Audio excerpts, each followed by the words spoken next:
Hey guys, tonight we're stepping through the iron-studded doors of a medieval castle, just as winter twilight bleeds into darkness. Picture yourself as a travelling merchant, a minor noble's envoy, or maybe a pilgrim who's just secured lodging for the night, except the stone fortress you're entering isn't the warm refuge you imagined. The temperature inside hovers maybe 5 degrees warmer than the frozen courtyard outside. Your breath still clouds. The walls weep moisture that'll turn to ice by midnight. And somewhere in this maze of corridors there's supposedly a bed waiting for you though. Whether you'll actually sleep or simply endure the next 8 hours in shivering semi-consciousness remains an open question. So before you get comfortable, take a moment to like the video and subscribe, but only if you genuinely enjoy what I do here. Drop a comment with where you're watching from and what time it is for you right now. I love seeing how this little community spans the globe. Now dim the lights, maybe turn on a fan for that soft background hum, and let's ease into tonight's journey together. You've been riding since dawn. Your horse is being walked to the stables by a boy whose nose runs continuously in the cold. The castle's outer ward buzzes with that particular pre-nightfall energy servants, hauling final loads of firewood guards, changing shift kitchen smoke, mixing with the smell of manure and wet stone. Someone's shouting about closing the gates. You're ushered across a courtyard where puddles have frozen into uneven mirrors that crack under your boots. The great door opens.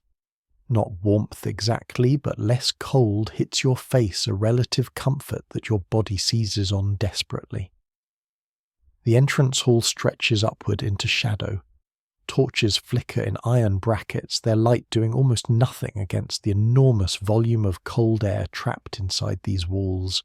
A servant appears, someone's third son, or a tenant's daughter earning her keep, and she doesn't ask your name so much as assess your clothing to determine your status. Good wool cloak, decent boots. You'll get a bed at least, though she's already calculating which chamber, and with how many others. She leads you deeper into the castle's belly. Your footsteps echo on flagstones that haven't been truly warm since last August. Tapestries hang along the corridors, not for decoration, though they do depict saints and hunting scenes, but as insulation thick woven barriers between human habitation and the indifferent stone. You pass the great hall where the evening meal is ending. The central hearth still glows a massive fire that took half a forest to build, and for 30 seconds as you walk past the doorway you feel actual heat on your left cheek. Then you're beyond it, climbing a turnpike stair where the temperature drops with every step. The servant pauses on a landing. Through a narrow window, unglazed, just open to the elements, you glimpse the countryside under starlight. Snow covers everything. The village below shows maybe 3 points of light, and you're about to spend the night in a room that shares a wall with that infinite frozen darkness outside. Historians still argue whether castle guests genuinely enjoyed hospitality, or whether the entire medieval lodging system was an elaborate mutual fiction, hosts pretending to offer comfort, guests pretending to receive it, everyone knowing that survival, not luxury, was the actual transaction taking place. The chamber door opens. It's not private. 2 other travellers are already arranging their belongings on a second bed. A small brazier sits in the corner unlit. There's one narrow bed assigned to you, its curtains drawn back to reveal blankets piled so thick you can't actually see the mattress beneath. A servant will bring heated stones later, maybe if you're fortunate or if you've tipped well. The rushes on the floor smell of herbs and dog and the accumulated damp of months. You're not in danger exactly. The castle walls keep out raiders, wolves, the worst of the wind. But comfort. That's a concept that won't exist for you until spring. Tonight you'll employ every trick humans have learned for not dying in their sleep, when the temperature drops below freezing, and yes, it drops below freezing, even here, even inside, even under all those blankets we're about to discuss. The servant leaves, the door closes. You and your chambermates exchange the briefest of nods, medieval Airbnb etiquette, acknowledging you'll be listening to each other breathe, snore, possibly weep quietly with cold all night long. Someone's already wearing their cloak in bed. Smart. You approach your designated sleeping spot and begin the complex negotiation between your frozen body and the various technologies of warmth that medieval people developed, refined, and passed down like the survival knowledge they were. Welcome to your night in the castle. Try not to freeze. The Great Hall is where the illusion of warmth almost convinces you it's real. You were there an hour ago for supper trenchers of bread soaked with meat drippings, a decent pottage wine that didn't freeze in the cups only because it kept moving from pitcher to mouth to belly. The central hearth dominated everything, a fire built on a scale you've never seen in common homes. Logs the diameter of your torso burned in a stone-lined pit, and for those precious minutes while you ate you actually stopped shivering. But notice what's happening now as evening settles. The meal's finished. Servants are banking the fire, not extinguishing it completely, because starting a fire from scratch in the morning is serious labour, but reducing it to a controlled smoulder that'll last until dawn. They're raking coals into a concentrated core and piling ash around the edges as insulation. The massive heat that filled this space just 20 minutes ago is already retreating upward into the hammer beam ceiling where it does nobody any good. You linger as long as socially acceptable. Other guests do the same. There's an unspoken hierarchy to who gets to stay nearest the dying fire, longest the castle lord and his immediate family, obviously then honoured guests, then lesser, travellers like yourself. A servant finally gives you the look that means move along now, and you surrender your position, taking one last deliberate breath of genuinely warm air before heading toward your assigned chamber. Here's the thing. Nobody tells you about medieval castles until you've spent a night in one. The Great Hall fire is a loan, not a gift. Your body borrowed that warmth temporarily. Now comes the reckoning. As you climb the stairs to the upper floors, that borrowed heat radiates out of your skin, your clothes, your bones, feeding itself to the infinite cold of stone and night air. By the time you reach your chamber door, you've given back every degree you gained. You're not warmer for having sat by the fire. You're just more acutely aware of how cold everything else is. Historians still argue whether the Great Hall fire was actually efficient heating or merely theatrical, a demonstration of the Lord's wealth and power, burning through timber resources that could have been distributed to multiple smaller fires throughout the castle. But efficiency wasn't really the point. The hearth was the heart, literally and symbolically, the one place where the castle acknowledged that humans need warmth to survive. The hall's residual heat doesn't follow you. The corridors are their own climate zone, not quite as brutal as being outside, but cold enough that your exhalations fog cold enough that the moisture on the stone walls has started its nightly transformation into frost patterns. You pass other chambers where doors stand ajar. Inside, families huddle together. Children burrow between parents under shared blankets. You catch glimpses of breath clouds rising from beds visible even in the dim torchlight. Some castles had multiple hearths, kitchens, always sometimes smaller fires in private solar chambers for the nobility. But you're not nobility. You're a guest of moderate status, which means your warmth allocation ended when you left the hall.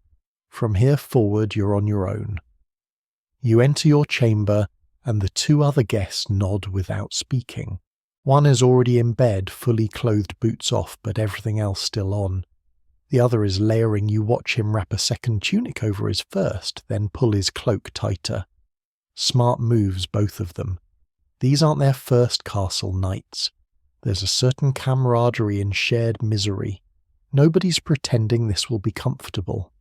One of your chambermates catches your eye and makes a gesture toward the unlit brazier in the corner, raising his eyebrows worth asking for fire. You shake your head slightly. You'd have to find a servant, negotiate, possibly pay. The brazier would provide some warmth, sure, but also smoke, and the risk of knocking it over in the night, and honestly the effort might not balance the reward. Instead, you move toward your bed and start your own preparations. The great hall's warmth is completely gone now. Your fingers are already stiffening. You need to get horizontal and under those blankets before your body temperature drops any further, because once you're truly cold, getting warm again becomes exponentially harder. You can still smell the hall's feast on your clothes, smoke roasted meat wine. Your stomach's full, which helps. Food is fuel. Your body will burn through those calories all night trying to maintain its core temperature. The wine helps too, though not the way you think. It doesn't actually warm you, that's a myth. But it does make you care slightly less about being cold, which is almost as valuable. Someone in the corridor outside luffs the sound carrying through the heavy door. Then footsteps descending. The castle is settling into its night routine. Fires being banked everywhere, doors closing, humans retreating into whatever warm pockets they've managed to create or claim. You look at the bed waiting for you, that massive pile of textiles and fur and accumulated medieval insulation technology. The Great Hall fire was the promise. This bed is the delivery. Whether it'll actually keep you alive through the night depends on factors we're about to examine in uncomfortable detail. The warmth you borrowed is gone. Now comes the part where you generate your own. Your chamber assignment was decided the moment you rode through the castle gates, though. You didn't realize it was happening. That servant who greeted you in the entrance hall. She wasn't just being polite. She was performing a rapid social calculation that would determine whether you'd sleep near warmth or spend the night genuinely wondering if you'd wake up at all. Here's how the medieval sleep lottery worked.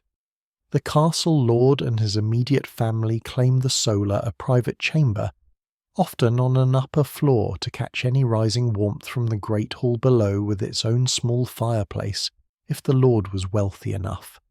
Tapestries on every wall. Glass in the windows, actual glass which was luxury bordering on miraculous. Maybe fur rugs on the floor. The lady of the castle slept there with her husband, possibly their youngest children, and they had servants whose literal job was to tend their bedchamber fire through the night. You travelling merchant or minor envoy, or whoever you are tonight, you're not getting that treatment. Your social rank placed you in what we might call the middle tier of castle accommodation, a shared chamber with other guests of similar status. A bed to yourself, if you're lucky, blankets that are functional, if not luxurious, and exactly 0 dedicated fires. But it could be worse, significantly worse. Lower status travellers, servants, soldiers, tradesmen who couldn't afford better, they're sleeping in the great hall itself on benches or on the floor near the banked hearth. They'll stay warmer than you in some ways actually, because that central fire never completely dies. But they'll also have no privacy, no real bed, and they'll spend the night breathing smoke and listening to 30 other people cough and snore, and occasionally fight about blanket distribution. The truly desperate, the ones who arrived after dark or who couldn't even afford to enter the castle proper, they're in the village below or in the stables with the horses. The horses, honestly, might be warmer large animals, generate serious heat, and the stable's packed hay provides better insulation than stone walls. But the smell, the risk of being kicked, the social humiliation of bedding down with livestock. You'd have to be pretty far down the medieval social ladder to accept that trade.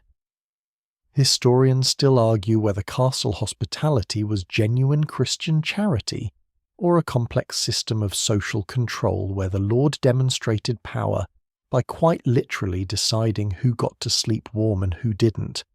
The answer's probably both, so you're middle tier. Your chamber is maybe 12 feet by 10 feet. Stone walls, stone floor covered with rushes that smell like they were changed sometime in the last month, possibly longer. One narrow window with wooden shutters that don't quite fit their frame. You can see the night air leaking in through the gaps, feel it actually a steady cold draft that flows across the floor like invisible water. 2 beds though, bed is generous. They're wooden frames with rope lattices supporting straw-stuffed mattresses, and they're built high off the ground for a reason we'll get to. One bed is already occupied by 2 guests who clearly know each other. Merchants travelling together maybe, or brothers. They're bundling up, pulling blankets over their heads, their breath clouds merging into one visible exhalation. Your bed is against the far wall, the wall that faces outward, the wall that shares its stones with the freezing night outside. You touch the stones experimentally, and yeah, they're cold in a way that transcends ordinary cold. This is thermal mass working against you. These walls absorbed winter's chill over months, and now they're radiating it inward, creating a zone of intense cold that extends maybe 2 feet into the room. Your bed is right in that zone. If you were nobility, you'd be in that solar with its interior walls and its fireplace. If you were a favoured guest, you'd get a chamber near the kitchens where residual cooking heat seeps through the floor. But you're not so, you don't. And the geography of warmth in this castle has been determined by factors. You can't control your clothing when you arrived. The letters of introduction you carried or didn't carry, the state of your horse, the servant's assessment of your accent and bearing. Medieval castle sleeping arrangements were basically thermal class warfare, and you just lost. The other occupied bed is positioned smarter, interior wall closer to the door, where any hallway traffic might bring momentary warmth. Those 2 guests knew to arrive earlier to negotiate to tip better, or they simply outranked you in ways that matter here. They've got the good position, and you've got the please don't freeze to death and create paperwork for us position. You could complain. You could find that servant and argue for a different chamber. But look around, the castle is full. Every chamber is assigned. Every warm spot is claimed. And making a fuss might get you relocated to the Great Hall floor, or worse, back outside to find lodging in the village, which at this hour means sleeping in someone's barn if you're fortunate. So you accept it. This is your bed for the night. That external wall is your neighbour. The draught from the ill-fitting shutters is your lullaby. And those blankets piled on the mattress, thick wool rough linen, possibly a fur coverlet if you're lucky they're not comfort. They're survival equipment. Time to see if they're enough.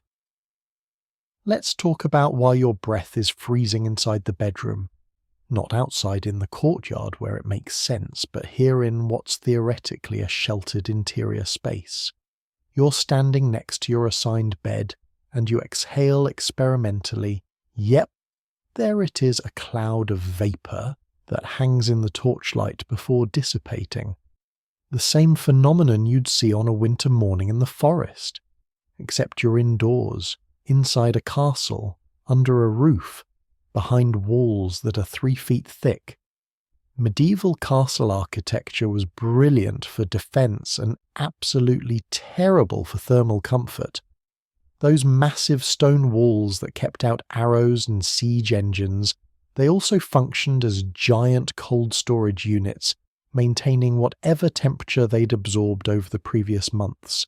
In summer, this was magnificent. The stone stayed cool, making castles the medieval equivalent of air conditioning.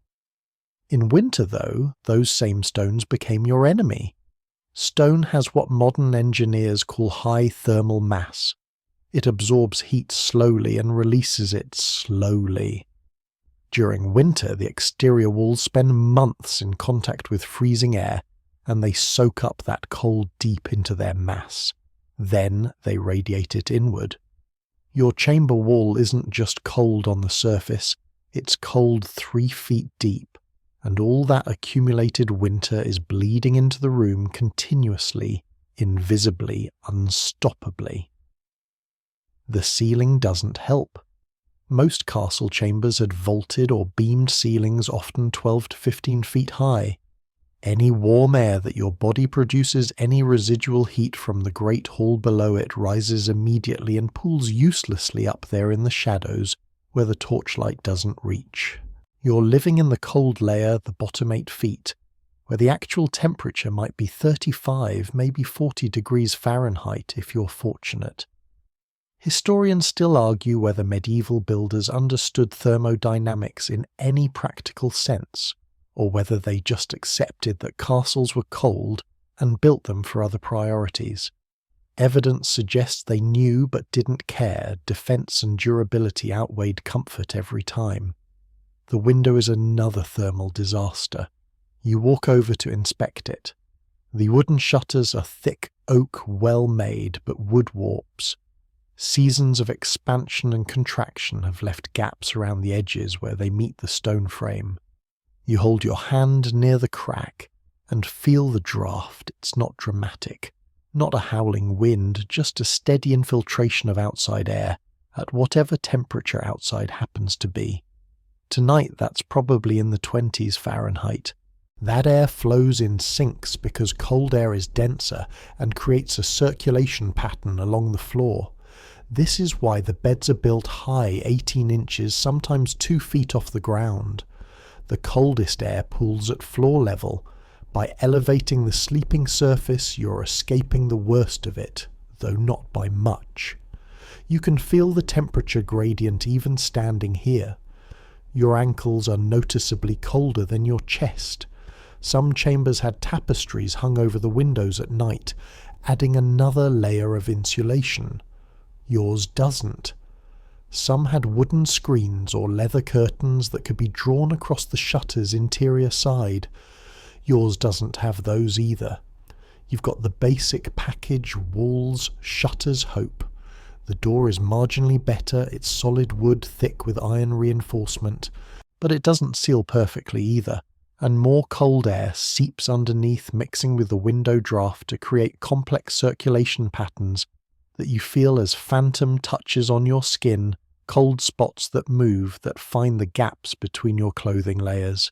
Here's something wild that you'll discover around midnight frost forms inside the chamber.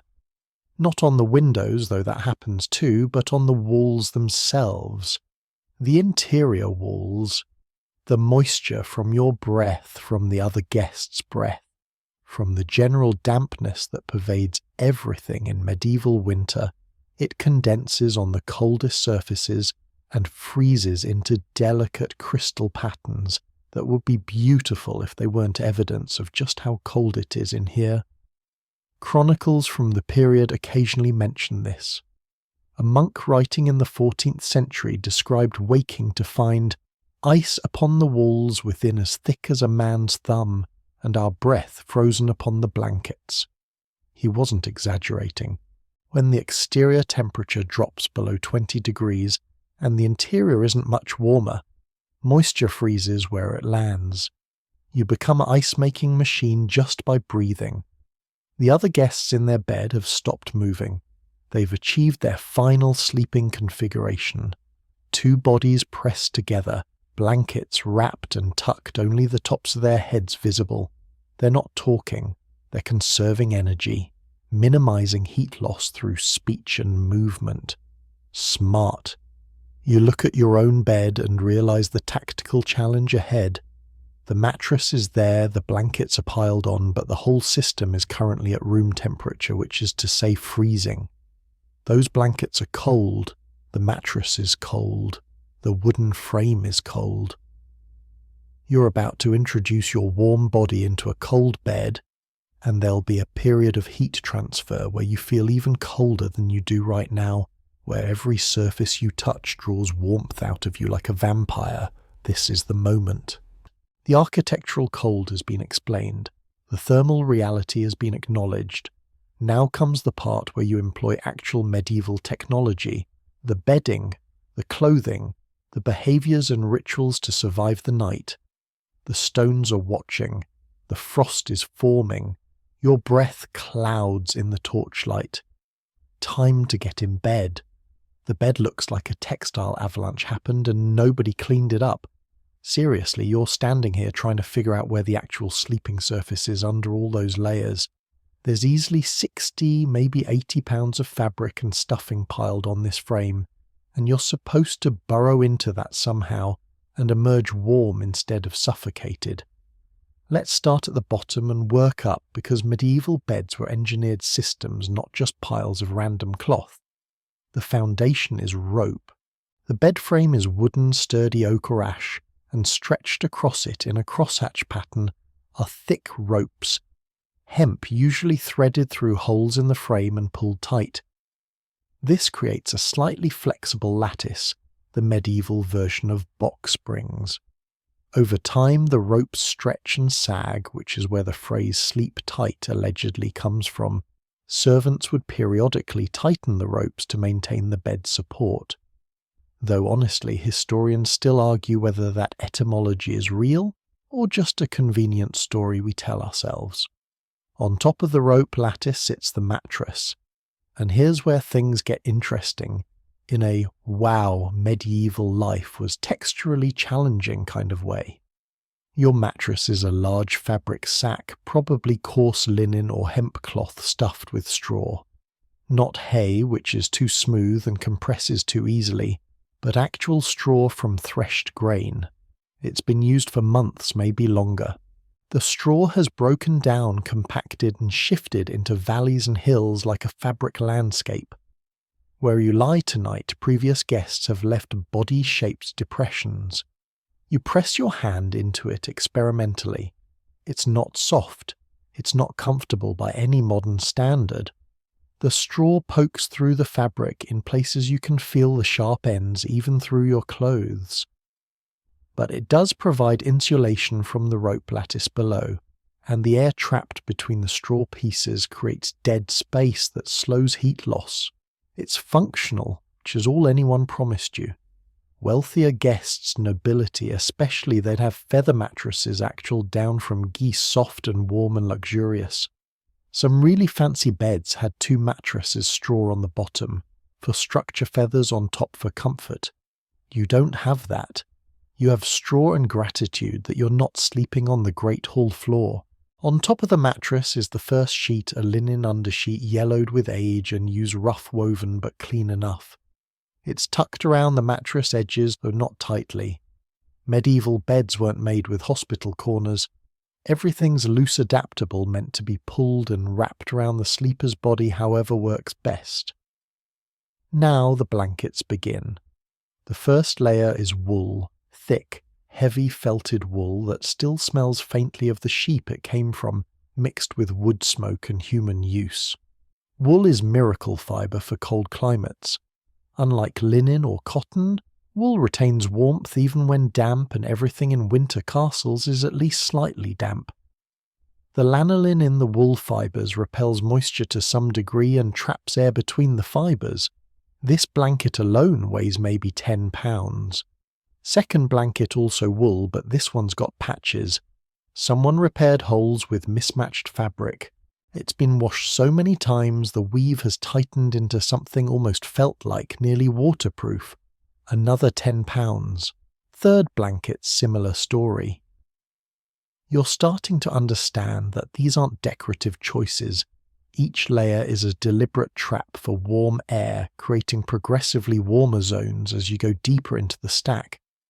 On some beds, the final layer would be fur, rabbit, fox, deer, sheep, with the wool still on whatever the castle could source. Fur is the premium insulation trapping air next to skin, adding psychological comfort on top of physical warmth.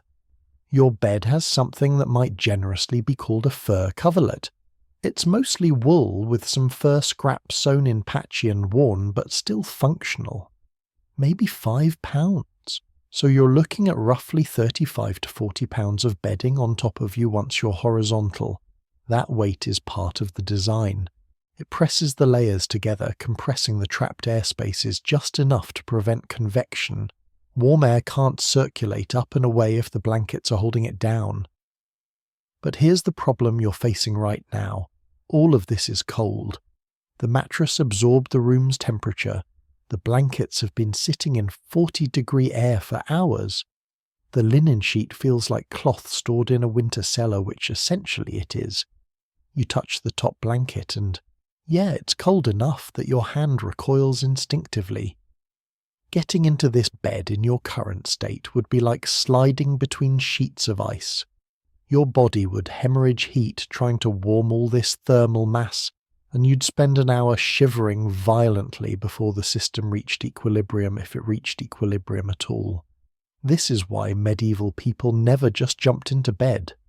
There were preparations, rituals, technologies to pre-warm the sleeping zone.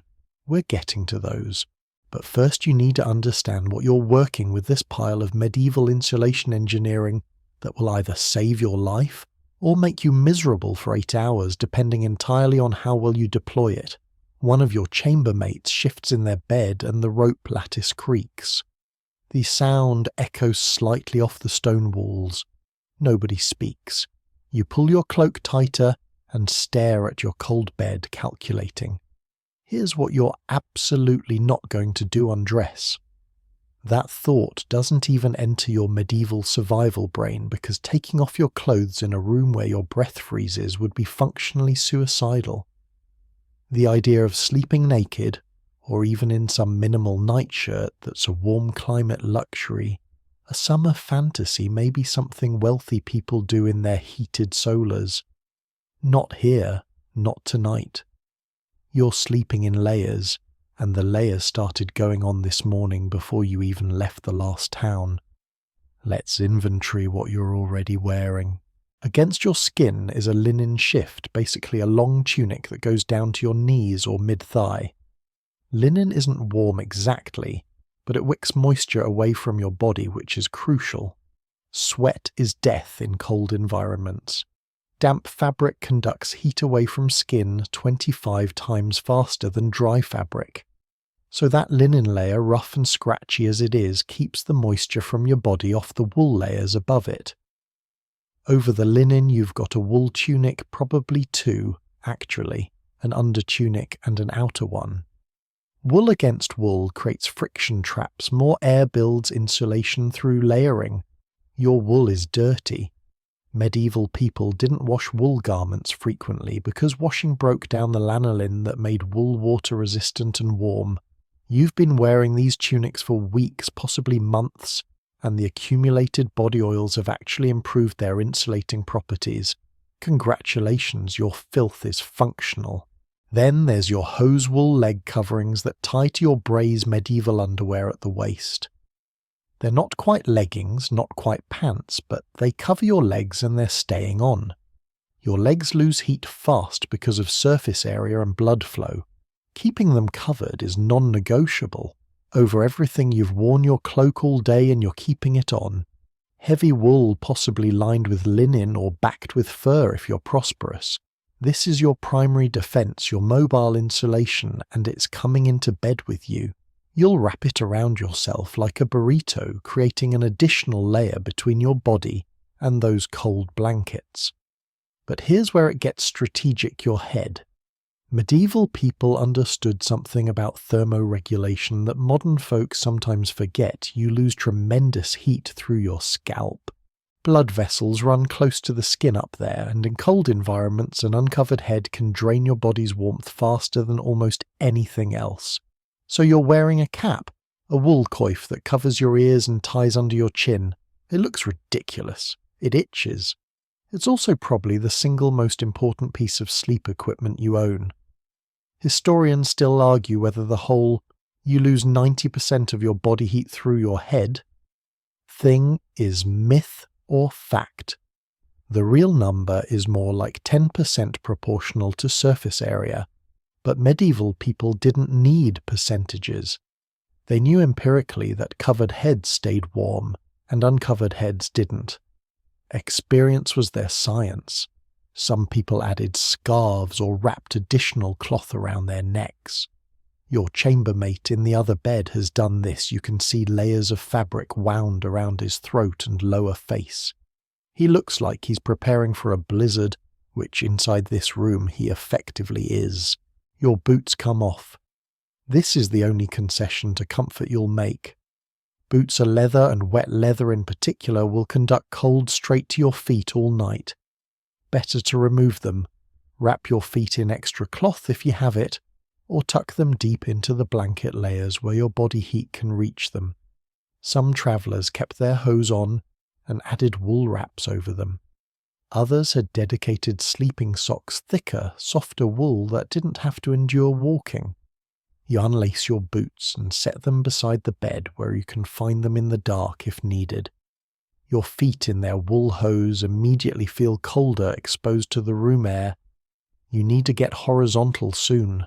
Gloves are a judgment call. Some people slept in them, especially fingerless mitts that kept palms warm while leaving fingers free. Others found them cumbersome. You've got a pair in your pack, but you're gambling you won't need them. Your hands will stay under the blankets near your body's core heat. Probably. Here's what's wild to think about this is your pyjama situation. Multiple layers of daywear that you'll sleep in, wake up in, and continue wearing tomorrow. There's no changing into sleep clothes because sleep clothes aren't really a separate category. Everything you own is multifunctional. Day tunic is night tunic, is emergency. Blanket is burial shroud if things go really wrong. The psychological adjustment is interesting too. Modern people have sleep rituals. We change clothes, brush teeth, perform little ceremonies that signal to our brains that rest is coming. Medieval travellers in cold castles had simpler signals. Keep everything on add more if possible, and hope your body adjusts to sleeping fully dressed. The discomfort of wool against skin, the constriction of wrapped cloaks, the pressure of a tied cap, all of that just becomes background noise after the first hour. You cinch your cloak tighter and look at the bed again.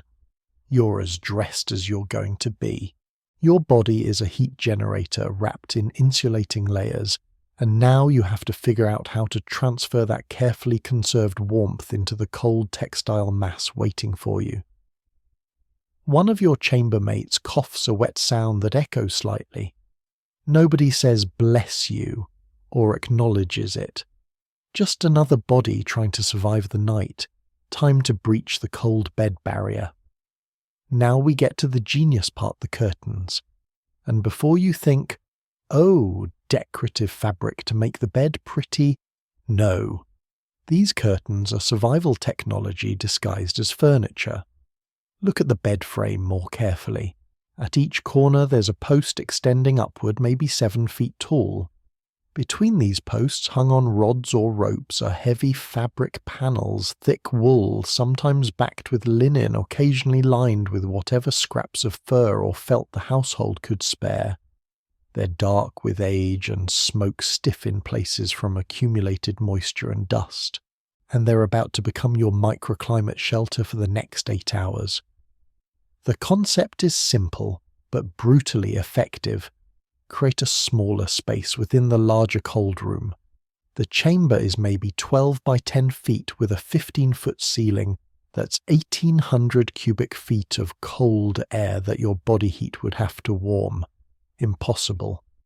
But the space inside the bed curtains when they're fully closed may be 6 by 4 by 6 feet. That's only 144 cubic feet. Still challenging, but within the range of what your body's resting metabolism can actually influence. You pull the curtains partially closed as you prepare to enter, leaving them open until the last second, because once you're sealed in, that's it, you're committed. The fabric is heavy in your hands, and it smells like every human who's slept here before you. Sweat breath, the faint sweetness of bodies in unwashed wool smoke, from clothes dried near fires. It's not pleasant, but it's not awful either. It's human, lived in. Evidence that others survived this exact situation. The curtains overlap slightly where they meet, creating a seal of sorts. They don't button or tie closed from the inside, you just press them together, and the weight keeps them in place. Some fancier beds had curtains that actually fastened, but yours don't. You'll work with gravity and tucking. Here's what happens when you close yourself in the curtains, immediately block drafts from the window and door. That cold air circulation we talked about earlier, the flow along the floor, the seepage under the door, suddenly it can't reach you directly. The curtains create a dead air space between you and the room, and dead air is fantastic insulation. It doesn't conduct heat well, doesn't convect efficiently. It just sits there being a barrier. Your breath, your body heat the warmth you generate just by existing. All of that stays trapped inside the curtained space instead of dissipating into the chamber's vast cold volume. Over the course of an hour or two, if everything goes right, the temperature inside your little fabric cave might rise 5, maybe 8 degrees above the room temperature. That doesn't sound like much, but the difference between 38 degrees and 46 degrees is the difference between misery and something approaching tolerable. Historians still argue whether bed curtains were primarily for warmth or privacy, probably both, along with keeping out bugs in summer and creating a sense of security in rooms where you slept with strangers. But in winter, the thermal function dominates everything else. Some beds had wooden panels instead of curtains on one or more sides, solid barriers that blocked drafts even better than fabric. Really elaborate beds had canopy tops, creating a complete enclosed box with only one fabric wall for entry.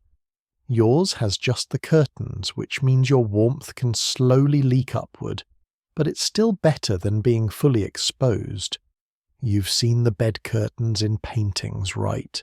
Medieval and Renaissance art showing people sleeping in these elaborate draped beds. Those aren't artistic license.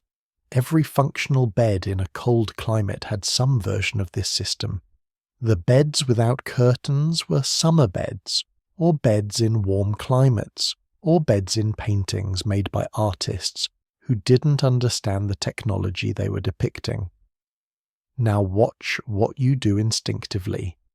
Before getting into bed, you duck your head inside the curtains to assess the space.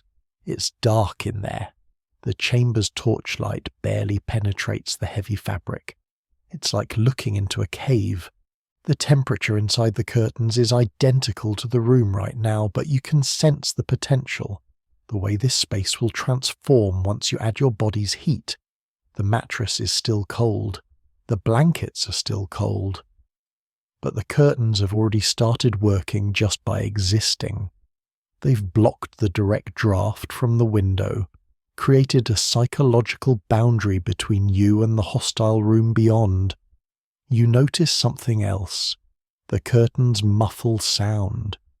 The chamber noises wind outside footsteps in the corridor, your chambermate's breathing. All of it becomes slightly distant once you're behind the fabric. Not silent, but softened. There's a reason people in medieval sources sometimes called the bed a chamber within a chamber. It really does become its own separate zone. Some travellers brought additional cloth to supplement the bed curtains, cloaks hung over the curtain rods, extra blankets draped across the top to prevent heat rising out. You don't have spare fabric, but you file the idea away for future freezing nights. The curtains also do something subtle to light. The torch in the chamber casts flickering shadows that penetrate the fabric, just enough to prevent total darkness, but not enough to keep you awake. It's dim in there, womb-like, cave-like, a return to enclosed spaces where humans historically felt safest. You're standing at the threshold now, one hand holding the curtain open, one hand on the bed frame, trying to psych yourself up for the initial cold shock of contact with those blankets. The curtained space waits. Dark enclosed, currently freezing but ready to become your survival pod. Deep breath. Cloud of vapour in the torchlight. Time to get in.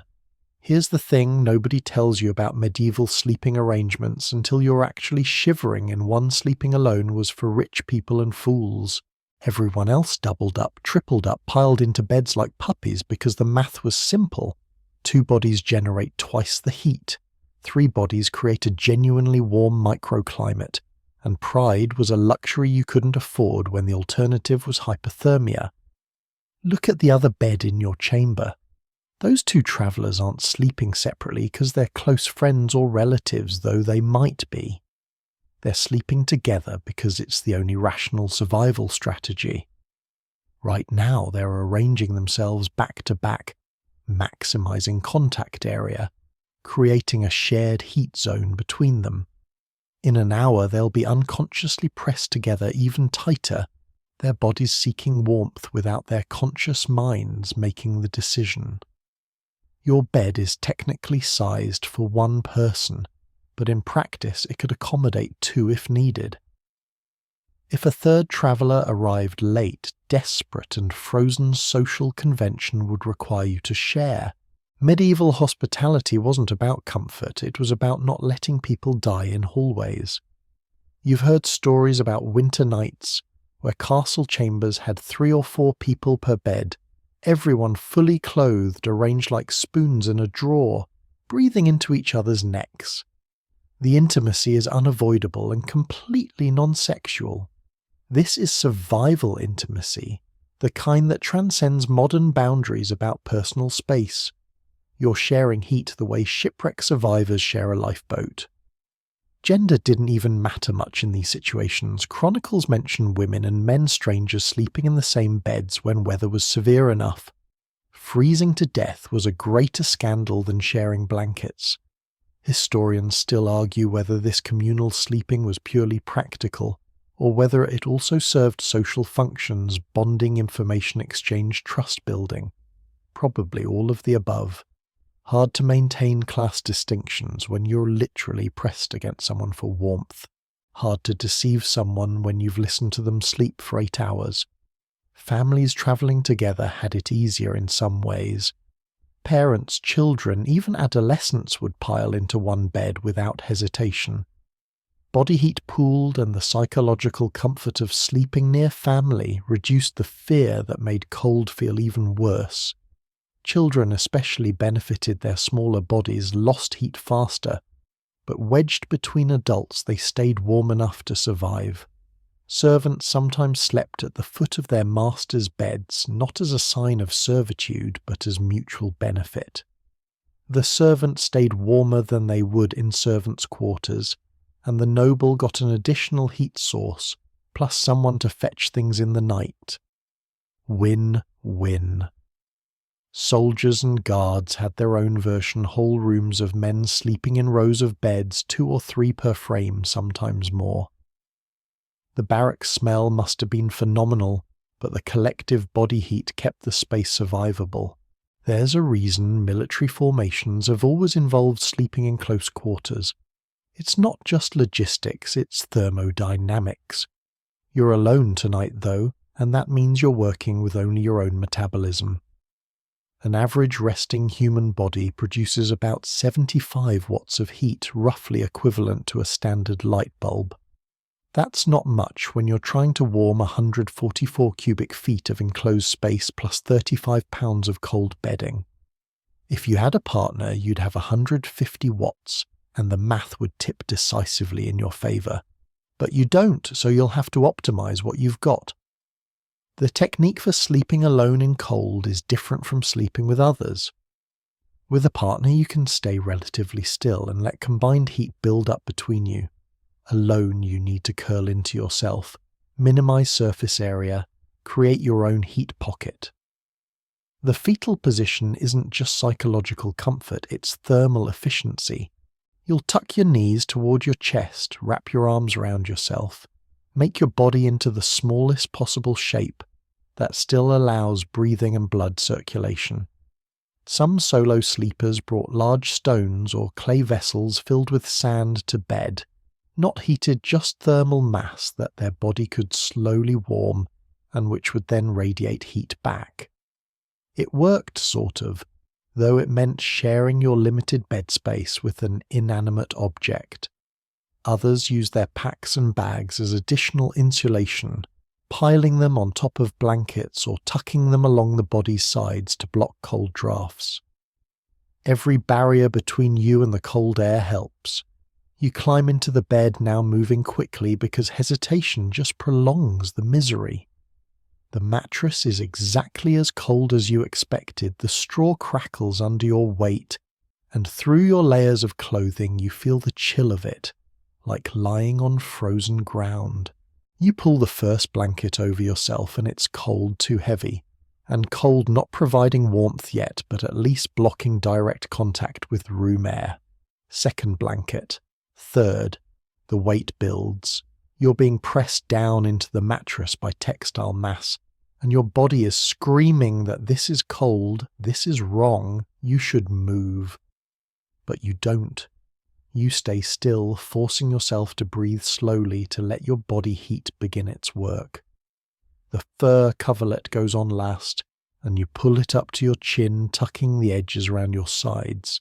You're wrapped now, cocooned, entombed in cold fabric that will eventually supposedly warm up. You reach out from under the blankets to pull the bed curtains fully closed, and the last thing you see before they seal is the torchlight in the chamber. The other bed's curtains already completely drawn, the frost starting to form on the window shutters. Then darkness. Enclosed darkness. Just you and your breathing and the slow, uncertain process of not freezing to death. Alone, but not quite. The cold is with you like a companion. Before you sealed yourself into this textile tomb, there was one technology you might have requested, and if you'd arrived earlier, tipped better, or ranked higher in the social hierarchy, you'd have gotten it.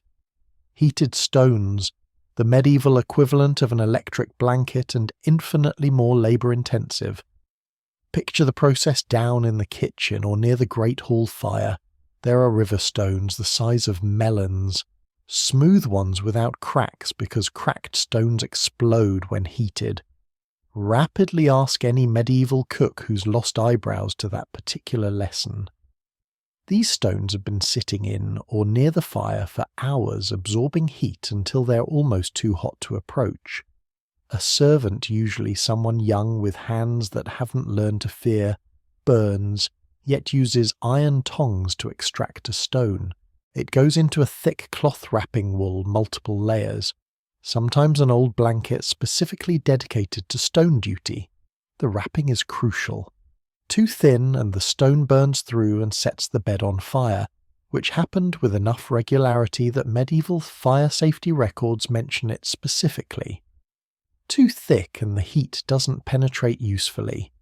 The wrapped stone gets carried upstairs carefully because dropping it would crack floor stones and probably the heating stone too, and placed in the bed, usually at the feet where cold concentrates and where a heat source does maximum good. Sometimes a second stone goes near the middle of the mattress, creating a warm zone for the torso. The stone doesn't stay hot all night. Physics doesn't work that way.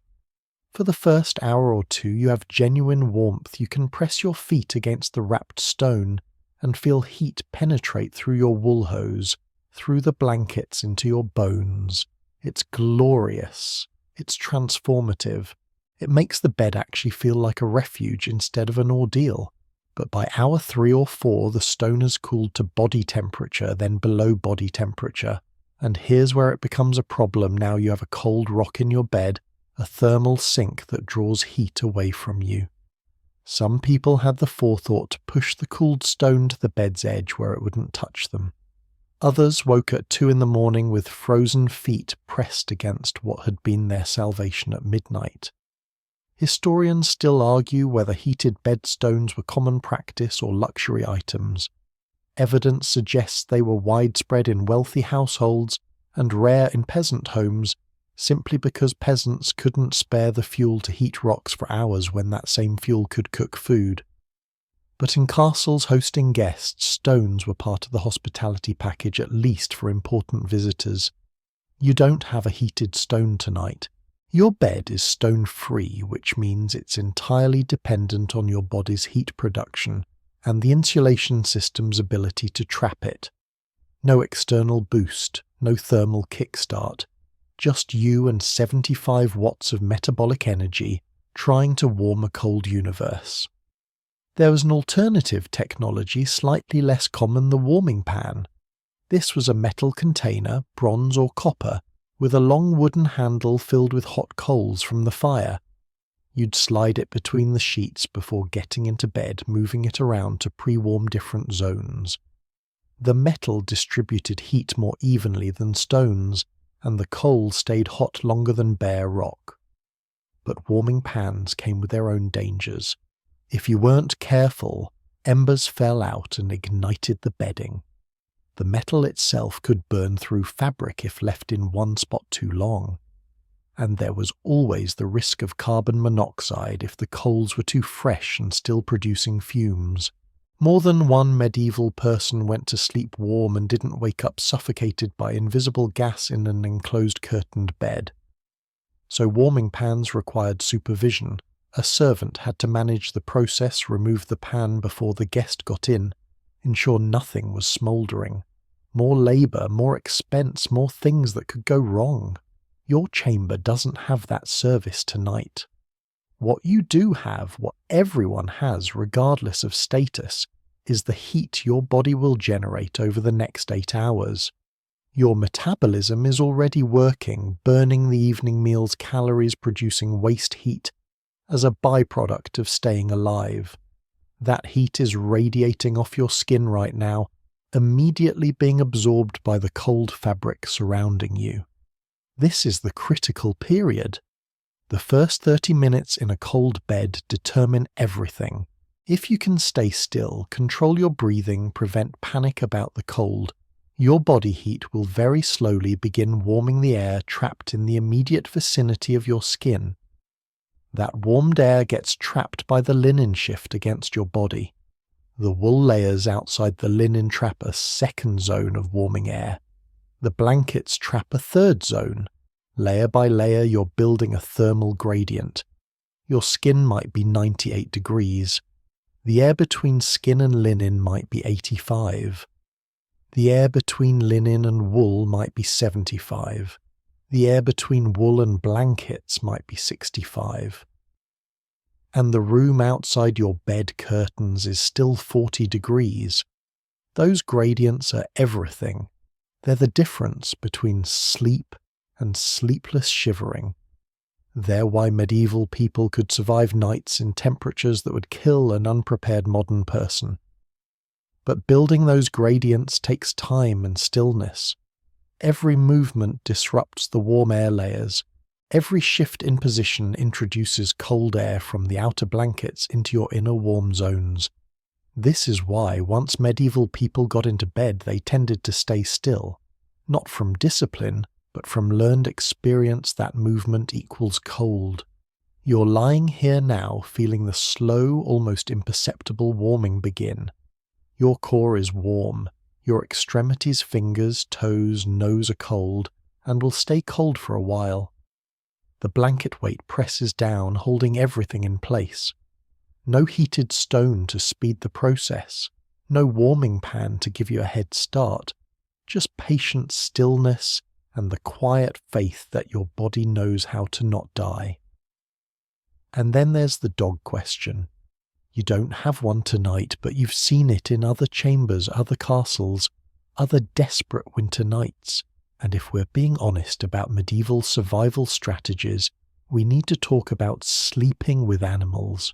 Not as a joke, not as a quaint historical curiosity, as actual thermal technology that saved lives. Large dogs generate significant heat. A hunting hound, say a deerhound or an alaunt, weighs maybe 80 to 100 pounds. That's a mammal with its own metabolism, its own 75 watts of heat production, and unlike you, it's covered in fur. Dogs don't need blankets. They are blankets. Living, breathing, heat-radiating blankets that occasionally snore and smell like wet animal, and absolutely will save your life in a freezing chamber. The practice was common enough that it shows up in household accounts, in correspondence, in passing mentions, in chronicles. A French noble writing in the 1380s mentions his wife's favourite greyhound sleeping at the foot of our bed as is proper for warmth. An English steward's record notes the Lord's hounds to sleep in chambers when frost is severe. This wasn't eccentricity, it was policy. Castles kept hunting dogs anyway, dozens of them, and they needed to sleep somewhere. In mild weather they'd stay in kennels or the hall. But when temperatures dropped dangerously, dogs got redistributed to bedchambers. The Lord's best hounds might sleep in his solar. Lesser dogs went to guest chambers. Everyone benefited. Here's how it worked. The dog, or dogs, sometimes 2 or 3 if the chamber was large enough, would be positioned at the foot of the bed, either on top of the coverlet or sometimes under the blanket layer but over the sheet. Their body heat radiated upward, warming the bed's lower half where human feet typically stayed coldest. The dog's breathing added moisture to the enclosed curtain space, which sounds counterintuitive, but slightly humid air actually feels warmer than bone-dry air at the same temperature. Historians still argue whether medieval people understood the thermodynamics involved, or just knew empirically that dog sharing worked. Probably the latter. They didn't need to understand heat transfer coefficients, they just needed to survive until spring. The dogs didn't seem to mind. Domestic dogs are denning animals. They seek enclosed warm spaces instinctively. A curtained bed was basically an ideal den, dark enclosed, filled with the scent of their human pack members. Plus dogs on beds got closer proximity to their humans, which satisfied their social needs. Win-win again. Not everyone got dogs, of course. Dogs went to people who mattered: nobility, important guests, castle, household members, who ranked high enough to merit canine warmth allocation. Travelling merchants like yourself? Probably not.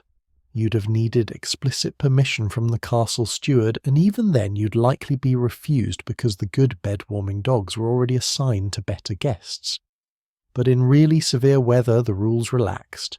Chronicles mention winters where everyone slept with animals, dogs, cats, sometimes even castle livestock brought into ground-floor chambers.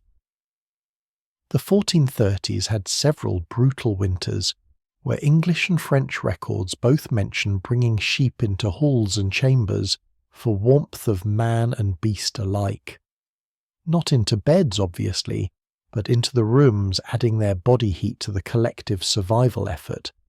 Cats were less reliable as warmth sources, they're smaller and they wander, but a cat that chose to sleep on your bed was genuinely helpful, especially if it curled up near your head or chest. Cat fur is incredible insulation, and cats seek out the warmest spots instinctively, so if a cat settled on you, it meant you were successfully generating a warm zone. Validation through feline behaviour.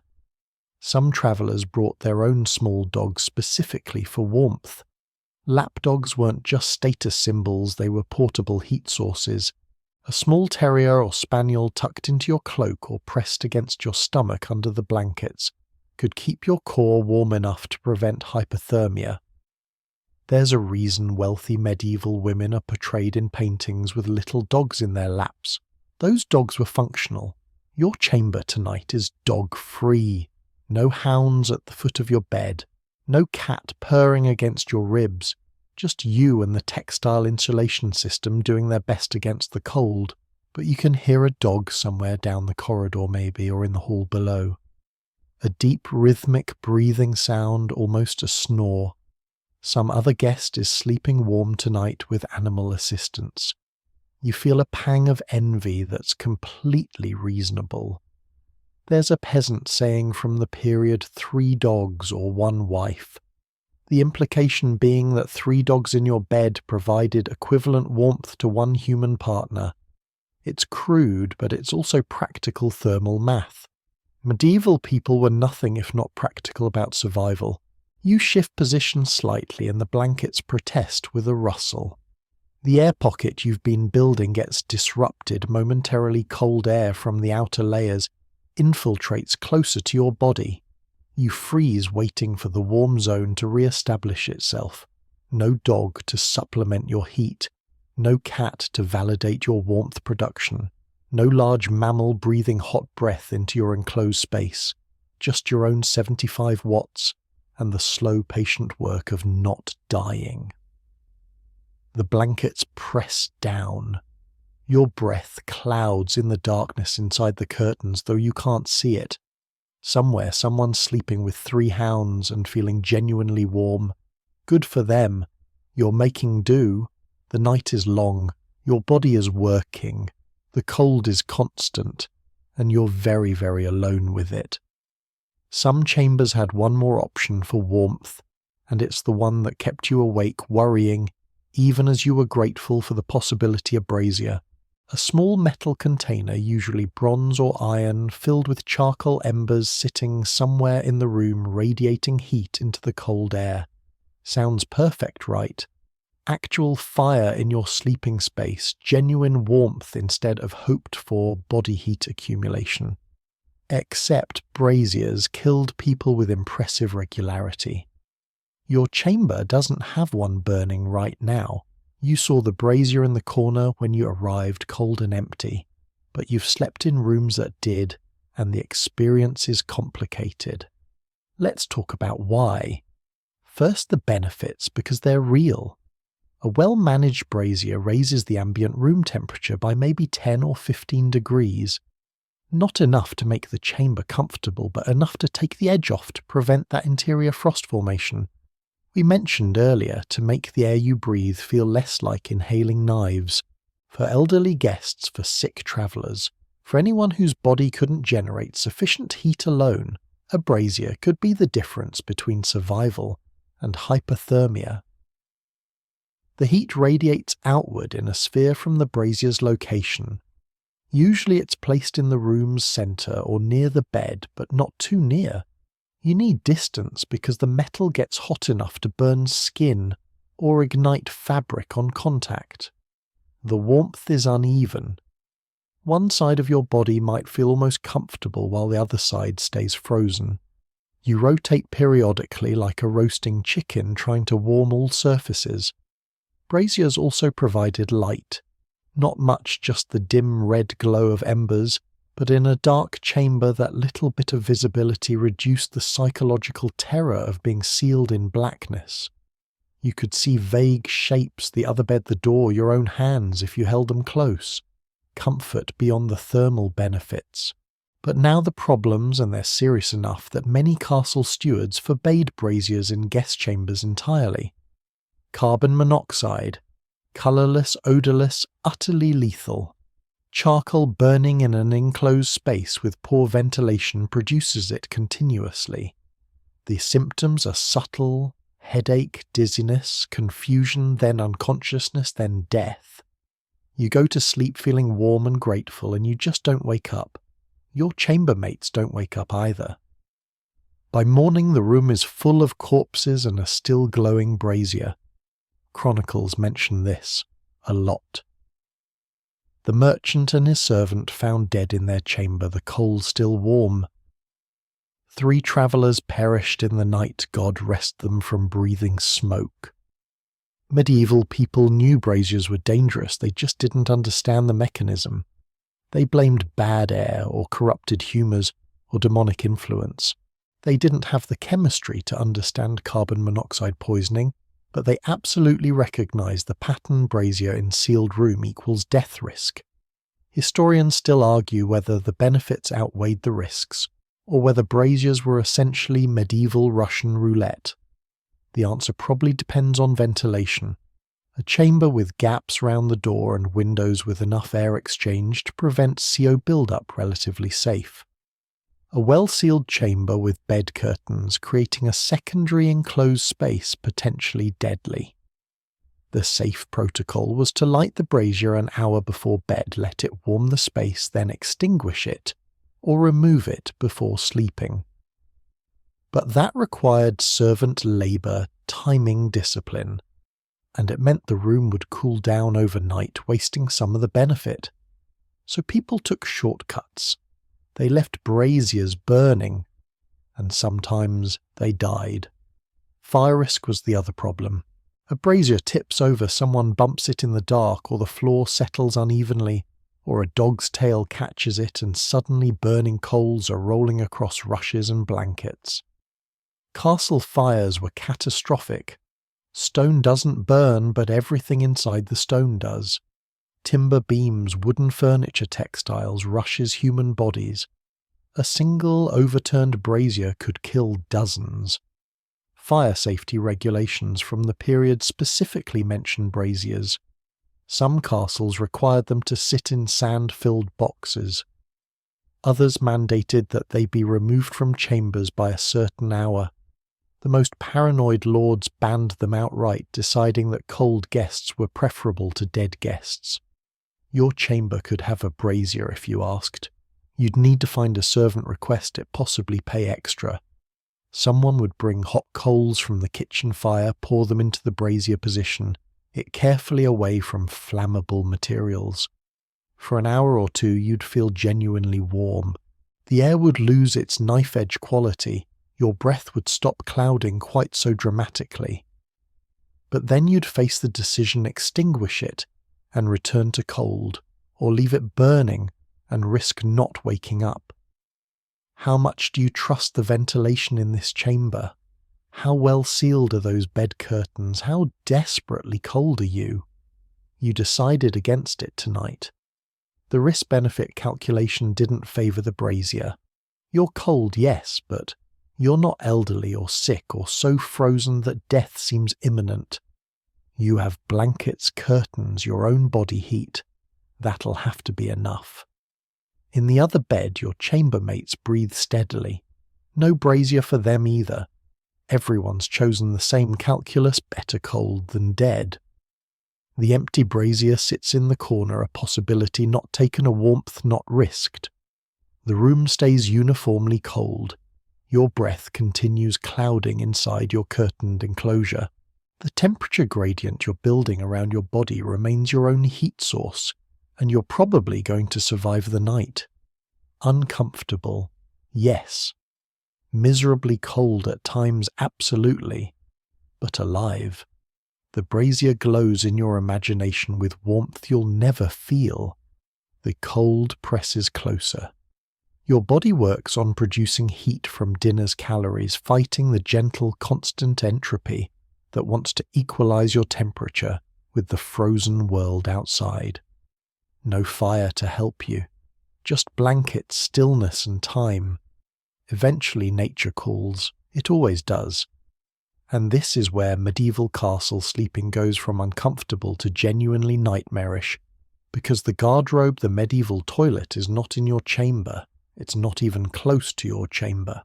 It's built into an exterior wall somewhere down the corridor, specifically positioned so that waste drops outside the castle into a pit or moat, and getting to it requires leaving your hard-won warmth cocoon and venturing into the full hostility of a winter night.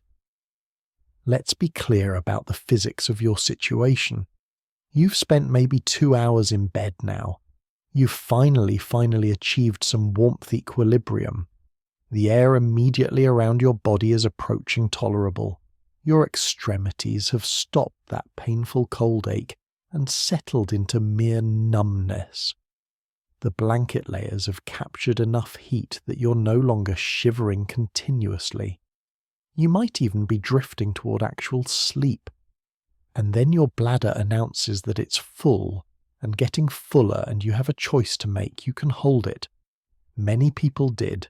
Medieval bladder control was probably extraordinary compared to modern standards developed through years of practice in exactly this scenario. You can lie there ignoring the pressure, hoping you'll fall asleep before the need becomes overwhelming. Sometimes this works. Sometimes you wake at dawn desperate but victorious, having avoided the midnight journey. But sometimes it doesn't work. Sometimes the pressure builds until it's physically painful, until holding it becomes impossible. And then you have to go. The garderobe is maybe 30 or 40 feet away down the corridor. On a summer night this would be a minor inconvenience, On a winter night in a freezing castle, it's an expedition that requires genuine courage. You have to leave the bed. That means disrupting all those carefully constructed warmth layers, letting cold air flood into your blanket cocoon, abandoning the temperature gradient you've spent hours building. Your body immediately protests. The air in the chamber hits your face like a slap. You'd almost forgotten how cold it was outside your textile shelter. You have to find your boots in the dark. The torch in the corridor is probably gutted down to almost nothing by now. You're navigating by memory and touch hands, fumbling for leather that's stiff with cold. You have to open the chamber door, which means stepping into the corridor where the temperature is somehow even worse than in the room. No residual human heat out there. Just stone and night air and that draft coming from somewhere that you can't identify, but can definitely feel. The corridor floor is ice. Not figuratively, literally ice in some spots where moisture is frozen. Your boots slip slightly. You steady yourself against the wall, and the stone pulls heat from your palm, even through your glove if you remembered to put gloves on. The guardrobe is a small room, basically a closet built projecting out from the castle's exterior wall. There's a stone or wooden seat with a hole in it. Below the hole is a shaft that drops 30, 40, sometimes 50 feet, down to the outside ground or into the moat. In summer the smell is legendary, a concentrated reek of human waste that can make you gag. In winter, though, the cold suppresses the odour. Small mercy. But here's what winter does instead. The guardrobe is the coldest spot in the entire castle. It's built into an exterior wall with 3 sides exposed to outside air. There's a narrow window for ventilation unglazed uncovered open to the elements, because even medieval people preferred fresh air to choking on waste fumes. That window brings in outside temperature directly. If it's 20 degrees outside, it's 20 degrees in the guardrobe. Historians still argue whether guardrobes were positioned this way deliberately, for waste disposal convenience, or whether medieval builders genuinely didn't consider the user experience of sitting on a frozen stone toilet seat in the middle of the night. Probably the former function over comfort always. You enter the guardrobe and the cold is shocking. The wind coming through that ventilation window hits you like a living thing. You're suddenly completely awake, all drowsiness burned away by pure thermal assault. The seat is stone. Frozen stone. You're about to sit on it with your bare skin exposed. You can't keep your hose up and your tunics down and still use the toilet. So there's a moment of vulnerability where your body is maximally exposed to cold and wind. This is survival level discomfort. This is the kind of cold that makes you question your life choices, that makes you understand why medieval people sometimes just used chamber pots in their rooms, despite the smell, despite the servants' complaints, despite the social impropriety. But you're here now, and you do what you came to do as quickly as humanly possible. The wind howls through the window. The hole beneath you opens to darkness and a drop you can't see. You finish, adjust your clothing with fumbling numb fingers and flee. Back to the corridor. Back to your chamber door. Back inside where it's still cold but not guardrobe cold, not exposed to the elements cold. And now comes the worst part, getting back into bed. All your warmth is gone. The blankets that were almost comfortable are now cold again, or at least they feel cold compared to the warmth you've lost. You have to start over the whole process of warming the layers, building the gradients, coaxing your body temperature back up to survivable levels. Your chambermates haven't moved. Either they have better bladder control or they're successfully ignoring their body's signals. Smart people. You climb back in, pull the curtains closed, wrap the blankets around yourself and begin again. Your feet are ice blocks. Your face is numb. The core warmth you'd achieved is completely dissipated. This is why some castle guests simply didn't drink water after supper. dehydration was preferable to the garderobe journey. This is why chamber pots existed despite being disgusting the lesser evil compared to midnight frozen toilet expeditions. You lie there shivering again, starting from zero. The night is maybe half over, your bladder is empty, but your warmth account is bankrupt. Time to rebuild. Again. Before you got into bed, before the light faded completely, there was a ritual that mattered almost as much as the blankets themselves, the evening drink. Not just any drink, a specific category of hot spiced alcoholic concoctions designed to prepare your body for the ordeal ahead. This wasn't indulgence. This was medicine, fuel, psychological armor against the night. In the great hall during supper you had wine. Regular wine, watered, probably served at whatever temperature it happened to be. But after the meal, before retiring, servants brought around the serious beverages. Different castles had different recipes, but the principle was universal. Heat alcohol spices, sometimes honey delivered in wooden or pewter cups that warmed your hands while you drank. Mulled wine was common red wine heated with cinnamon cloves, ginger, maybe a bit of nutmeg if the household was wealthy. The spices did something to the wine's harshness, made it almost medicinal, which in medieval thinking it absolutely was. The four humours theory dominated medical practice, and cold was associated with phlegmatic imbalance. Hot, spicy wine was prescribed to restore equilibrium, to warm the body from inside, to prepare the blood for the night's struggle. Alposset was another option, hot ale mixed with milk, sometimes with bread soaked in for thickness, sweetened with honey or sugar if you were fortunate. This was substantial, almost a thin porridge, and it sat in your stomach like ballast. The warmth lasted longer than wine, and the milk added fat calories that your body would burn slowly through the night. Hippocras was the luxury version, expensive wine, sweetened and heavily spice-strained clear, served warm in small quantities because the ingredients cost more than most travellers earned in a week. You wouldn't get Hippocras unless you were nobility or a very honoured guest. But if you did, you'd remember it, the liquid gold sensation, the way the spices hit your tongue in layers, the immediate spreading warmth through your chest. Historians still argue whether these drinks actually warmed people, or just created the illusion of warmth through alcohol's vasodilation effects. The truth is probably both.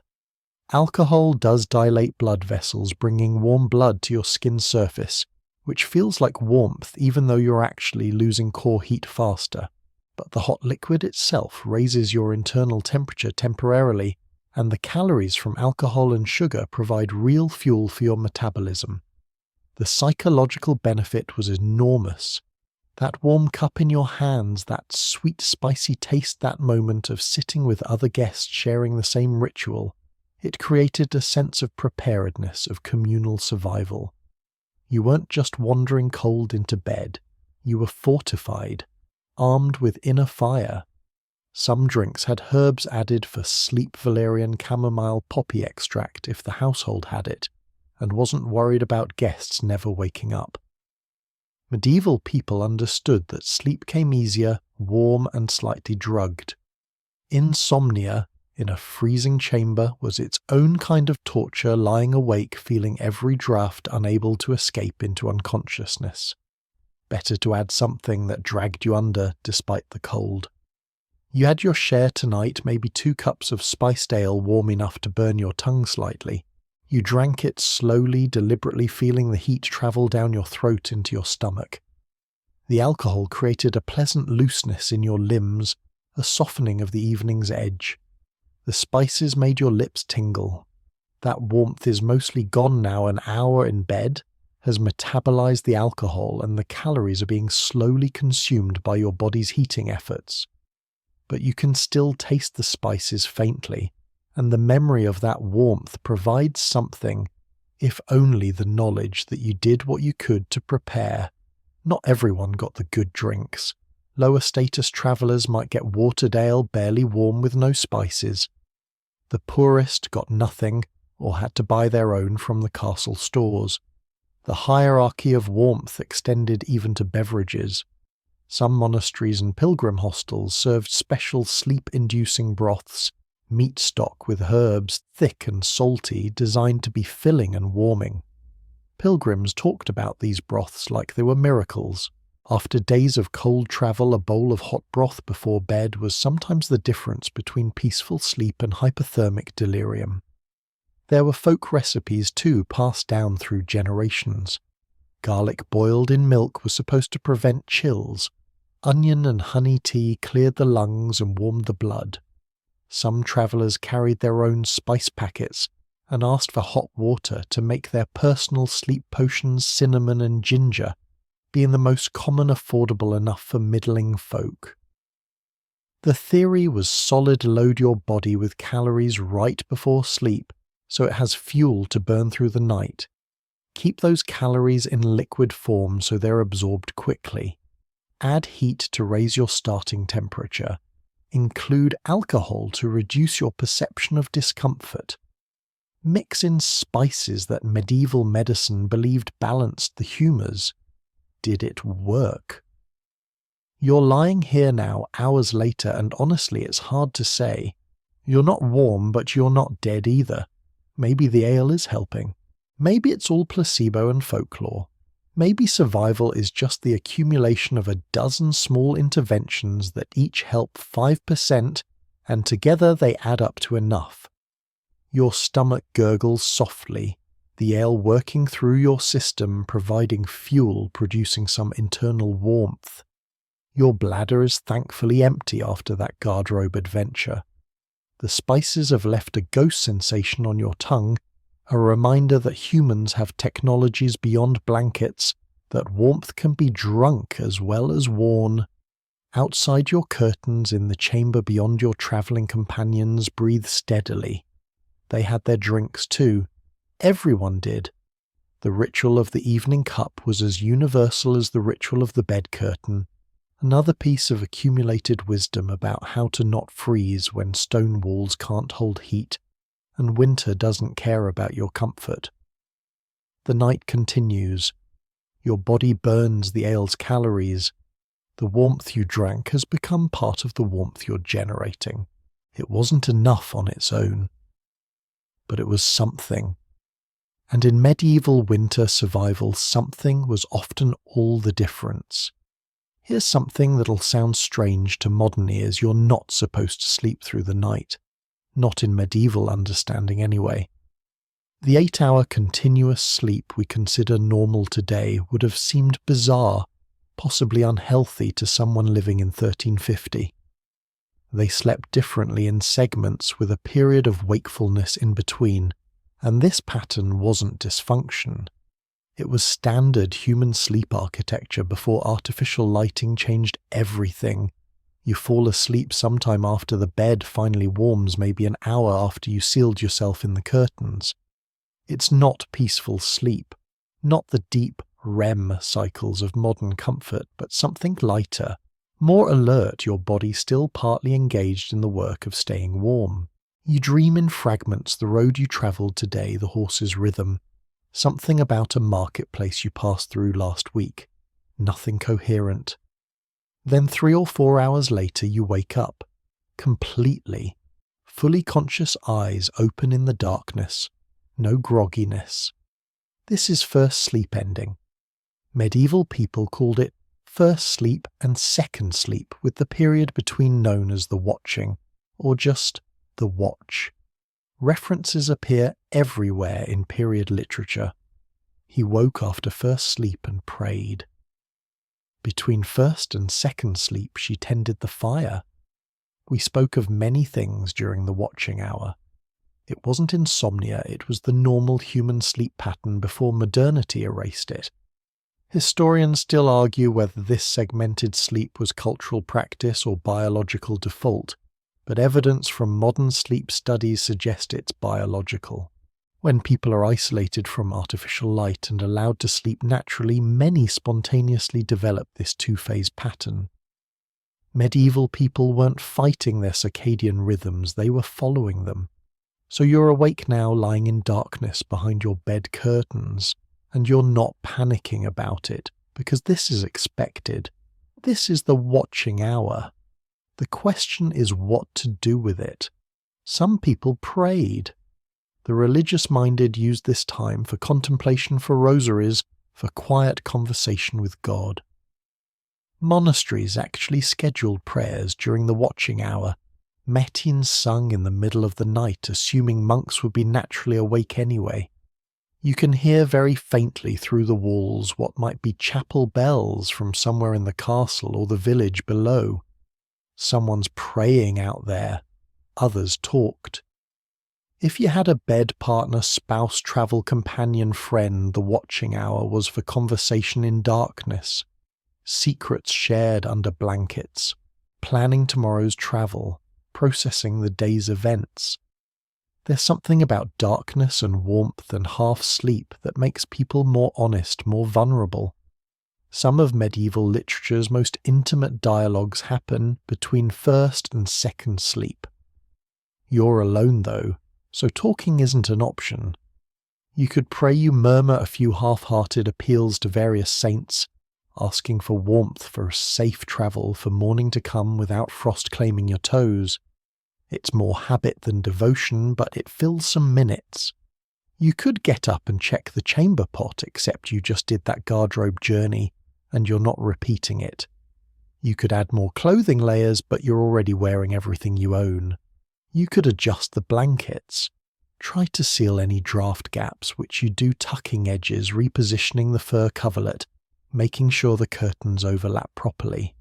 Mostly, though, you lie there, thinking, being aware of your body, your breath, the darkness, the cold that's always there at the edges of your warmth pocket. Your mind wanders in strange directions. Childhood memories surface, random worries about tomorrow's road conditions, philosophical thoughts about the nature of cold and comfort that feel profound in the moment but probably aren't. This is the watching hour's gift and curse. Consciousness without obligation, time that belongs to no one, not day or night, not work or sleep. Medieval people seem to treasure it. Modern people would probably call it a sleep disorder and prescribe medication. The other bed creaks slightly. Someone else is awake over there, shifting position. You hear a low murmur, one chambermate whispering to the other. You can't make out words, but the tone is conversational, not distressed. They're having their watching hour talk. For a moment you feel lonely, excluded from their intimacy, but then the feeling passes. Everyone's alone inside their own consciousness anyway, partner or not. Your body has cooled slightly during first sleep, your metabolism slowed, heat production decreased. Now that you're awake, you feel the cold more acutely. The blanket that seemed adequate 20 minutes ago now feels insufficient. You curl tighter, pull the coverlet higher, tuck your hands between your thighs where they'll stay warmer. Some practical souls used the watching hour to tend fires if they had them, to eat a small snack, if food was available, to check on children or elderly family members. Survival tasks that needed attention but not urgency. Your chamber has no fire to tend and no one to check on. Just you and the darkness and the waiting for second sleep. The watching hour typically lasted 30 minutes to an hour and a half. Variable individual, but long enough to feel substantial. You don't have a clock, obviously. Time is measured by sensation, by how long you can tolerate consciousness before your body pulls you back towards sleep. Your thoughts start to blur again. The sharp awareness of waking begins to soften. This is second sleep approaching, and you welcome it. Second sleep was supposedly deeper, more restorative, lasting until dawn or near dawn. The sleep where real dreaming happened, where the body did its deepest healing. You adjust one more time, a final settling into position, and let your breathing slow deliberately. Eyes closed though, in the curtain darkness it makes no difference. The sounds of the chamber fade into background. Distant breathing wind outside the castle's nighttime creaks and settling. First sleep completed. Watching hour endured. Second sleep beginning. This is how humans slept for thousands of years. This is how your body wants to sleep even now, despite centuries of changed patterns. Medieval people were just following their biology. The darkness holds you. The cold remains constant. But your consciousness starts to drift, to dissolve, to surrender to the second sleep that'll carry you toward morning. Not 8 continuous hours, 2 sleeps with a watching gap between. Different, but not wrong. Just older. Truer, maybe, to what human nights were always meant to be. The watching hour is also when you become aware of everyone else's vulnerability. The chamber's 2 other occupants are your equals, in one sense all guests, all paying, or trading for shelter, but the medieval social contract included an unspoken clause about protecting those who couldn't protect themselves. And even in this small room, even among strangers, that hierarchy of care operated quietly. Children were the priority always. If there'd been a child in this chamber, a merchant's son, a noble's daughter, travelling with a guardian, anyone under maybe 12 years old, they'd have gotten the warmest sleeping position without question, near the interior wall, away from drafts, possibly sharing a bed with an adult specifically for warmth transfer. Children's bodies lose heat faster than adults due to their higher surface area to volume ratio. Medieval people didn't know the physics, but they knew the outcome: children died of cold more easily. Families travelling together would build sleeping formations around their youngest.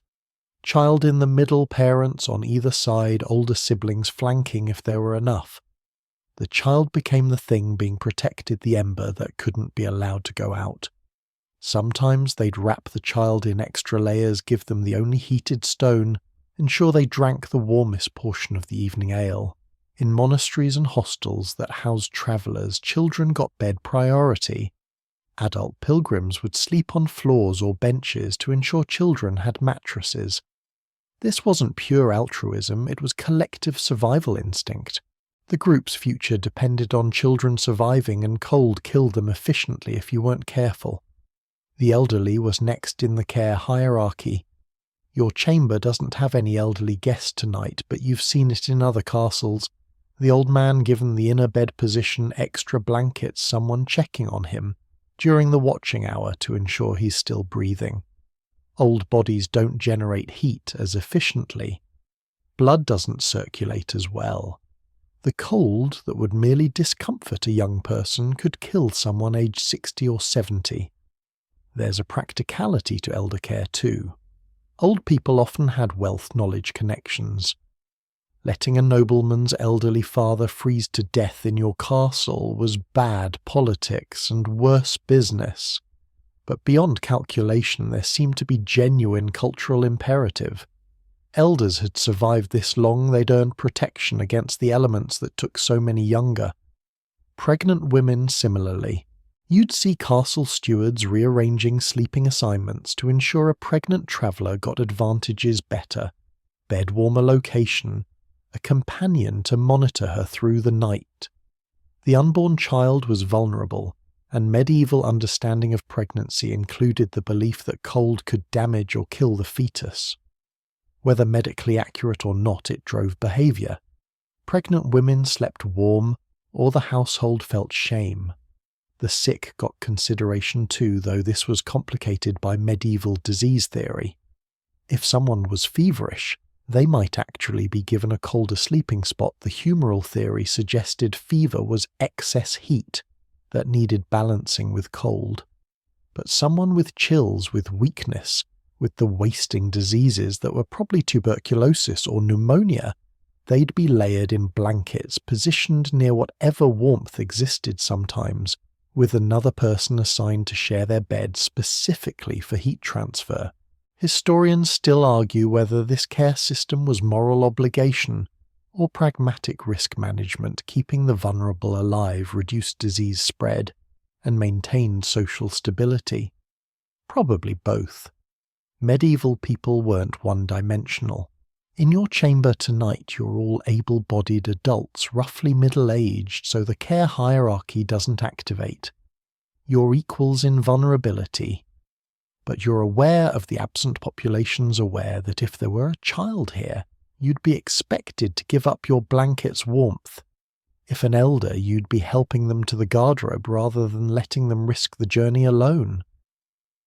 There's a story you heard once, possibly apocryphal, about a winter at some French castle, where a child guest did freeze not to death but close enough. The household steward was dismissed. The castle's reputation. Damaged travelling families avoided that host for years. The message was clear: guest children were sacred trusts. Fail them and face consequences.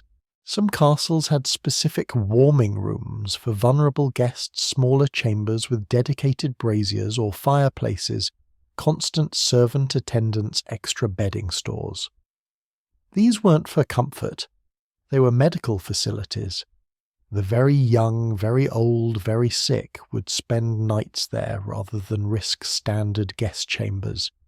You shift in your bed and think about your own children if you have them back home or travelling elsewhere. You hope they're sleeping warm tonight. Hope someone's giving them the interior wall position, the extra blanket, the heated stone.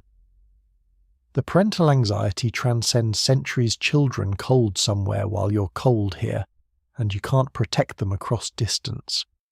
The other bed creaks again. One of your chambermates coughs that wet, rattling sound that suggests chest problems.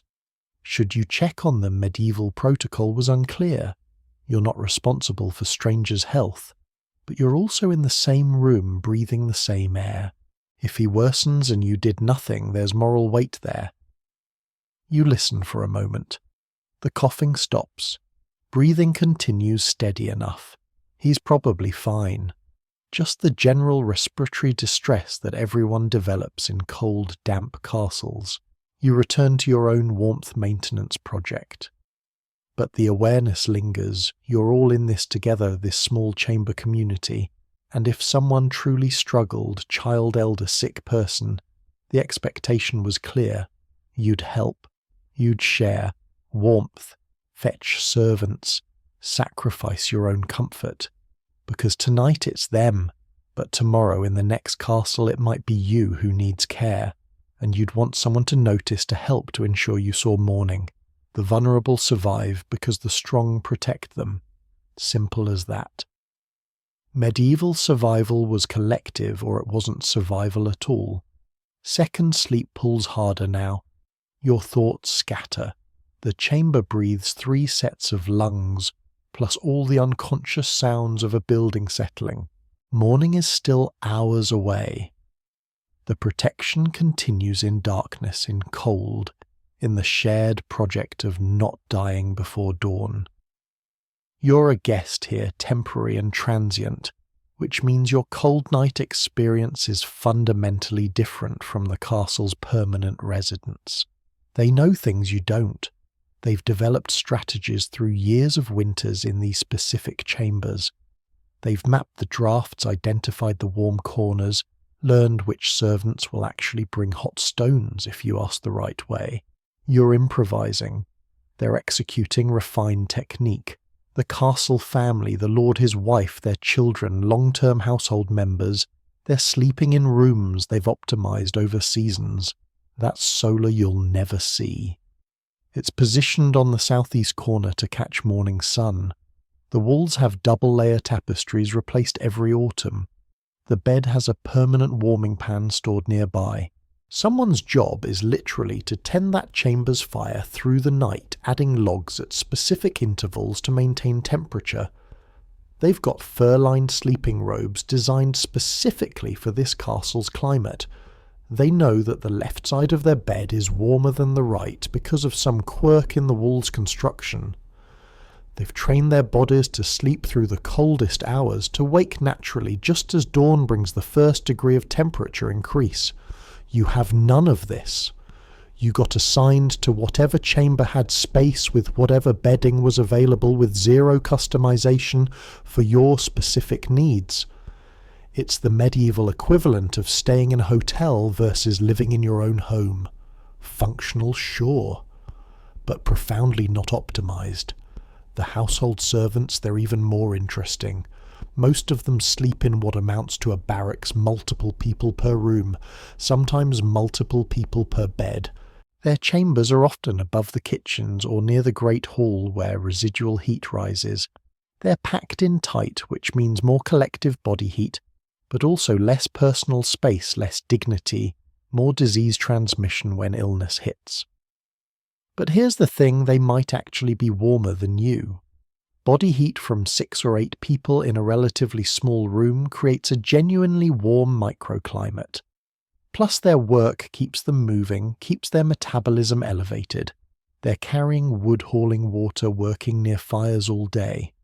By the time they sleep, their bodies are furnaces that take hours to cool down.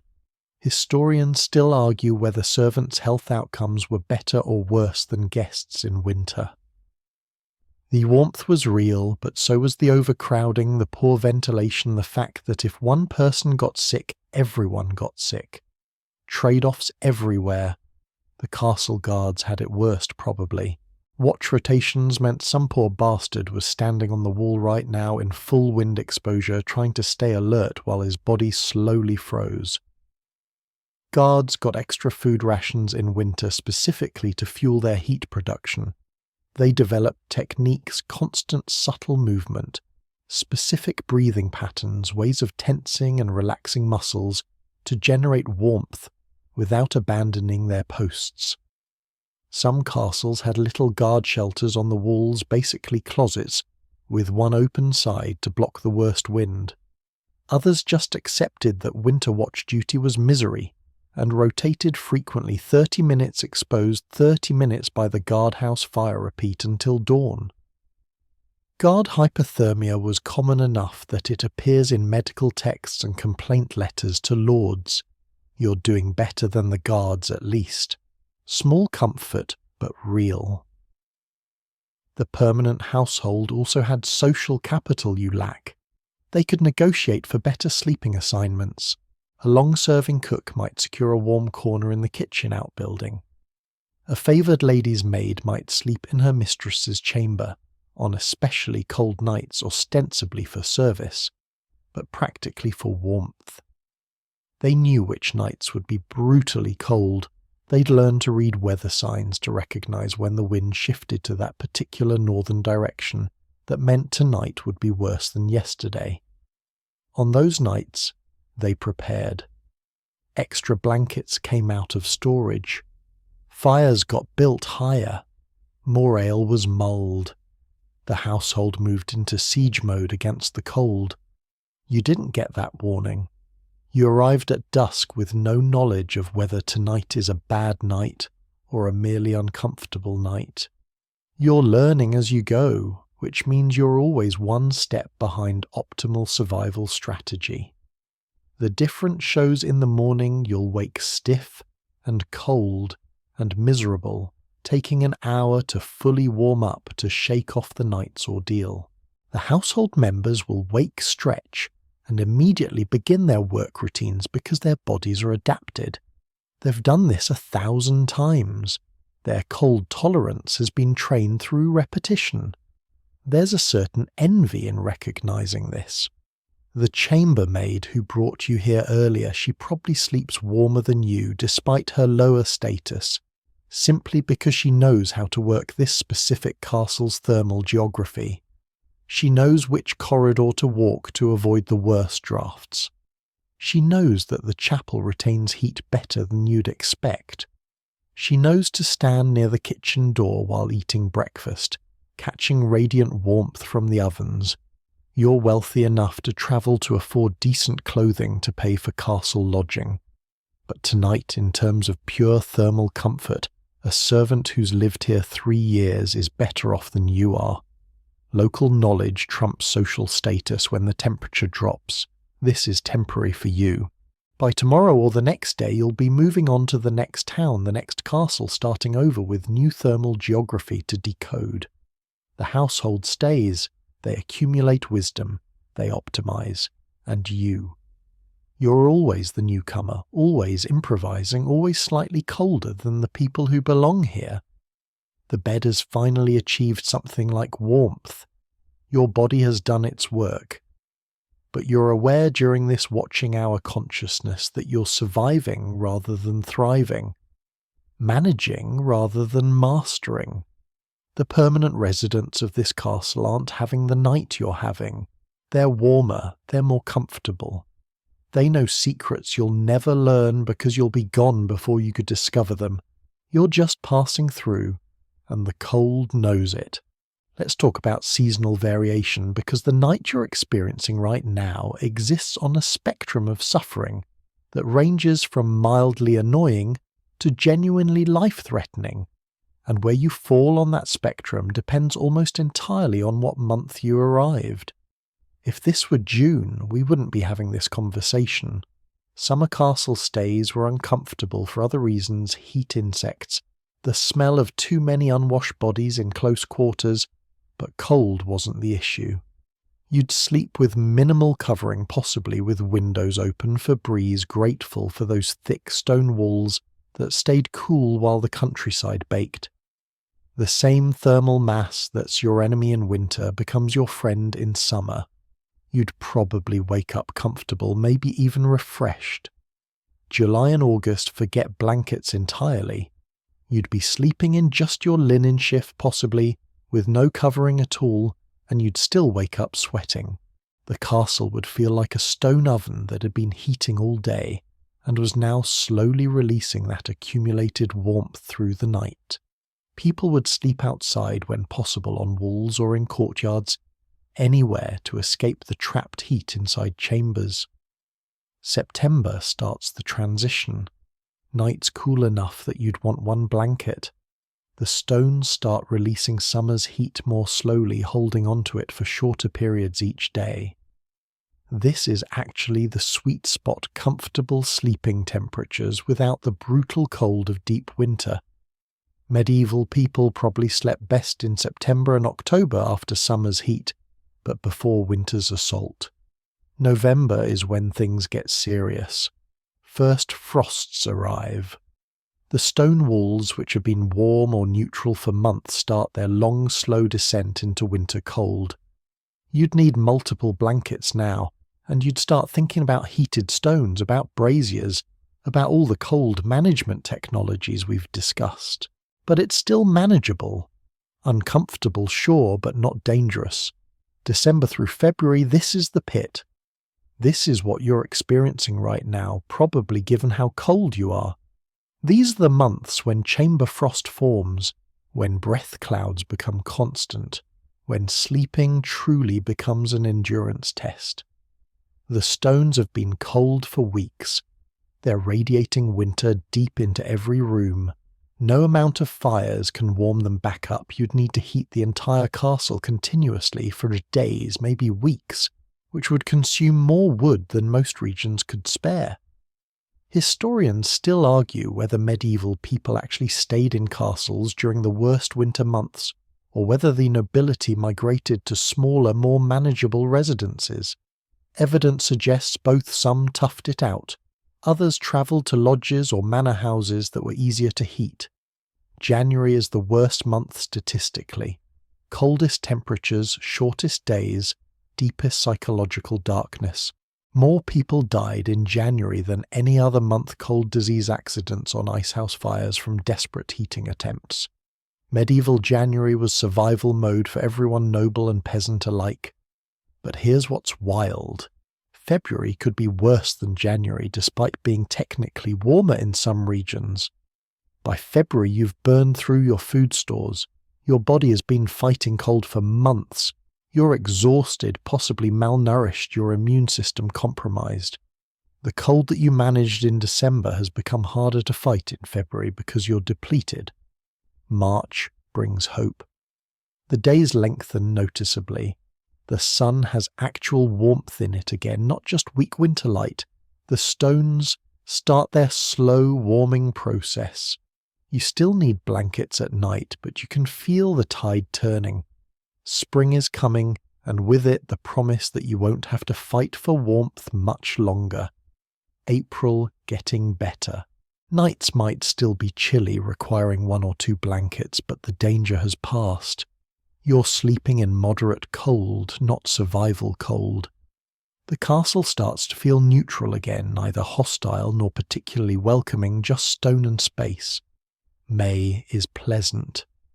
Cool enough at night that you sleep well, warm enough that you're not suffering. This is probably how medieval people remembered castle stays, the May version, not the February version. Memory is kind that way, filtering out the worst experiences and highlighting the tolerable ones. Now imagine you're travelling through multiple seasons.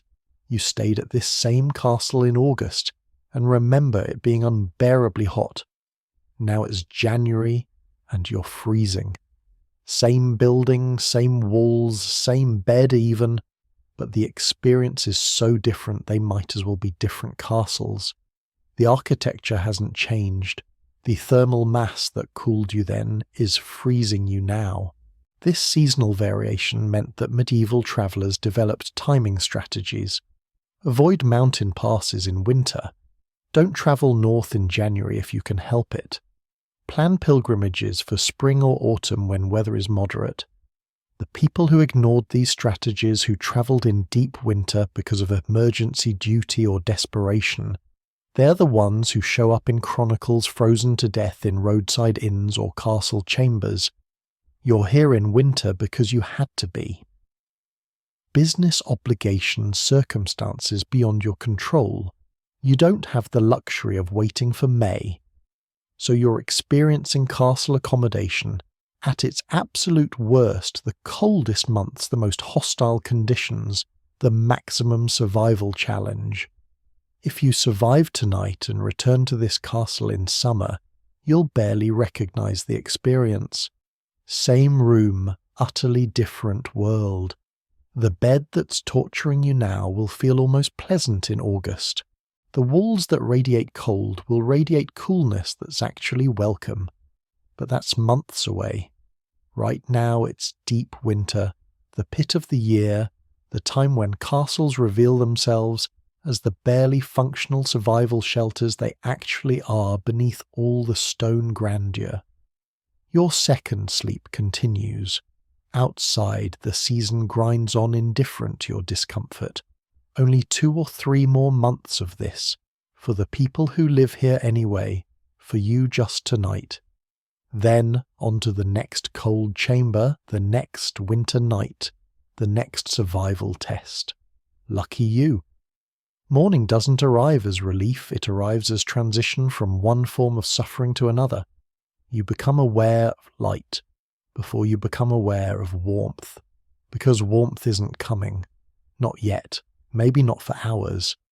The darkness behind your bed curtains shifts from absolute black to dark grey. Somewhere distantly you hear movement, servants in corridors, footsteps on stairs, the castle's household, waking and beginning the day's work. No one's ringing bells or making announcements. Dawn just happens, and the people whose job involves early rising simply rise. You've achieved a fragile equilibrium in your blanket cocoon. Your core is warm enough. Your extremities are numb, but not painfully so. You're hovering at the edge of sleep and wakefulness, that liminal state where you're conscious but not yet fully committed to facing the day. This is the moment where you have to make a decision that medieval travellers dreaded: stay in bed and preserve your warmth, or get up and begin the process of becoming functional.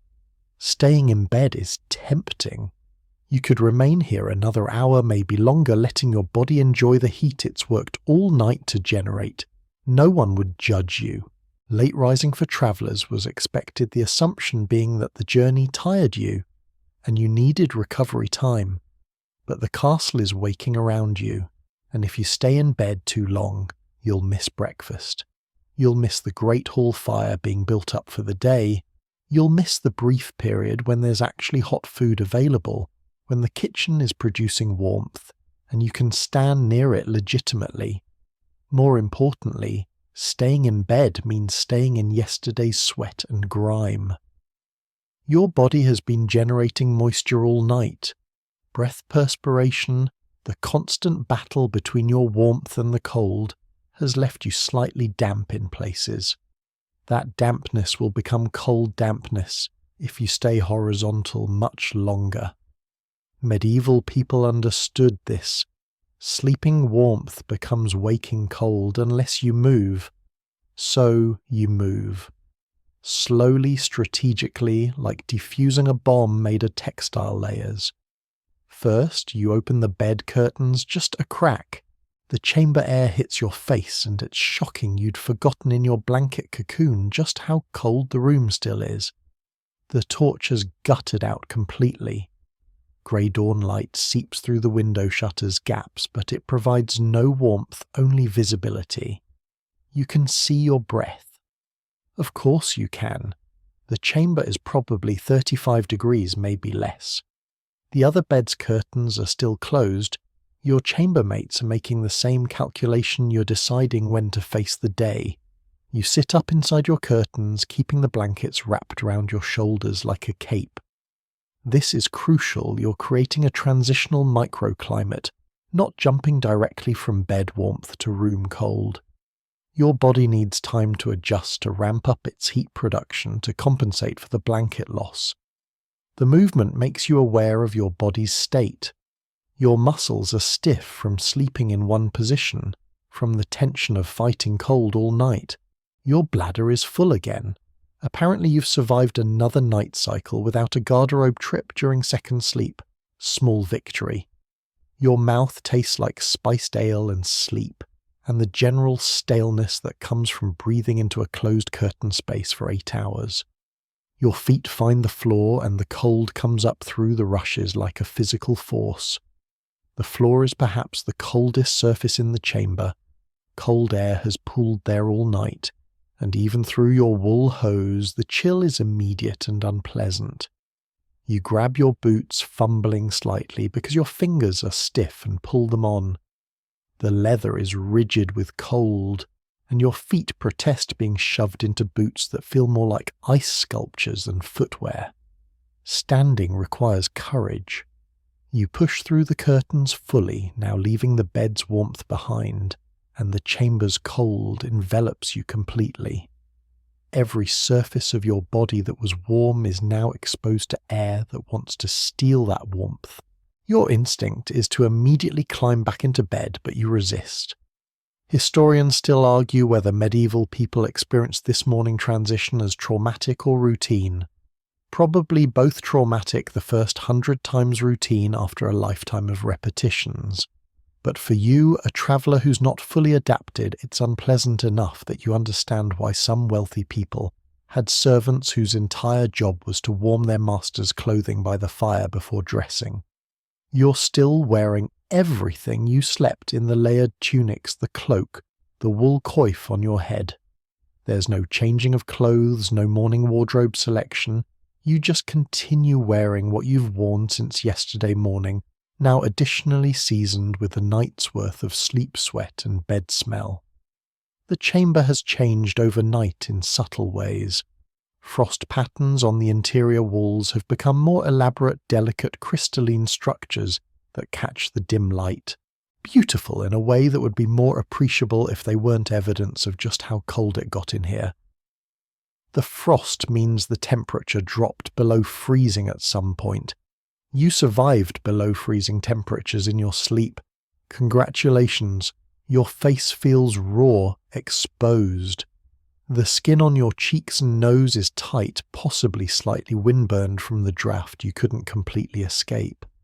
You touch your face and your fingers are cold enough that the touch provides no comfort, just a transfer of cold from one part of you to another. Movement helps. You pace the small chamber, swinging your arms, generating heat through muscle activity. This is morning revival technique, get blood flowing. Wake up the metabolism, prepare your body for the day's demands. Your breath clouds with every exhalation, visible proof of the work your lungs are doing to warm frigid air before it reaches your core. The other bed's curtains rustle, then open.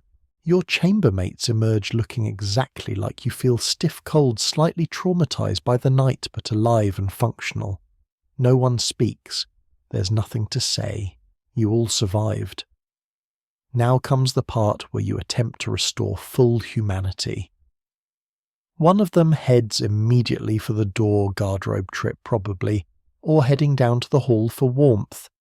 The other starts gathering his belongings, preparing to continue his journey. The brief community of shared survival is dissolving already. You were chambermates for one night. Now you're strangers again, your paths diverging. You look at the bed you spent the night fighting. In daylight it looks innocent, just a pile of blankets on a frame. No hint of the hours you spent building warmth, maintaining it, defending it against the cold's constant assault. The bed kept you alive, sort of. You kept yourself alive more accurately. The bed just provided the battlefield. Your breath continues clouding. Your body continues working. Morning has arrived, but warmth hasn't. That'll take longer, maybe an hour by the Great Hall fire, maybe longer if the fire hasn't been built up yet. The night is over. You survived. Now for the next challenge, staying warm through the day. Let's talk about the ones who didn't make it. Because for all the survival strategies, all the blankets and braziers and body heat sharing, sometimes people still froze. Not often castle deaths from cold were rare enough to be remarkable when they happened, but rare doesn't mean never. And the stories when they circulated carried a particular horror that went beyond simple tragedy. The most famous case you've heard about happened maybe 20 years ago at a castle in the Ardennes. A bride young travelling to meet her new husband's family for the first time. December wedding, terrible timing, but the alliance was political, and timing wasn't negotiable. She arrived late after dark in a snowstorm. The castle gave her a chamber, not the best one. Resources were stretched that night, and she went to bed. Morning came. Servants knocked. No answer. They entered and found her still in bed, still in her travelling clothes blankets pulled up to her chin. She looked asleep. She wasn't asleep. She'd frozen sometime during the night, her young body unable to generate enough heat. Her unfamiliarity with castle survival working against her. She probably didn't even realize she was dying. Hypothermia, does that makes you drowsy and confused before it kills you? The scandal was enormous. The castle's reputation suffered for years. The marriage alliance collapsed. Lawsuits and accusations flew. But the girl stayed dead, another casualty of medieval winter and insufficient thermal management. Historians still argue whether that story is true or apocryphal. It appears in multiple sources but with different details, different locations, different dates. Maybe it happened once and became legend. Maybe it happened multiple times and all the stories merged. Either way, it was plausible enough that people believed it used it as a cautionary tale. Children died more frequently than adults, especially children travelling without family. A merchant's son sent ahead to a castle while his father finished business elsewhere. A noble's daughter in a household that didn't prioritise her warmth. They'd be found in the morning, small bodies, cold in beds that should have protected them but didn't. The elderly were vulnerable too. You've heard of a Castellan's grandfather who froze in his own castle in his own solar, even because his fire went out during the night, and his old body couldn't maintain temperature without it. The servants felt terrible. They'd been supposed to tend that fire, but they'd fallen asleep or gotten distracted. By morning it was too late. Some deaths were more ambiguous. People found cold in their beds, but were they frozen? Or did they die of other causes and then get cold? Medieval medicine couldn't always distinguish. A man with heart problems might die in his sleep and be discovered frozen, but the cold might not have been the primary cause. Still, cold got blamed. Cold was the visible enemy. There are stories of travellers found frozen in corridors, people who left their chambers for the guardrobe and somehow got lost or confused, wandered into unused parts of the castle, collapsed in corners where no one found them until morning. Hypothermia causes disorientation, makes people do irrational things. Take off their clothes, for instance, paradoxical undressing, where the dying person feels irrationally hot and strips down, accelerating their own death.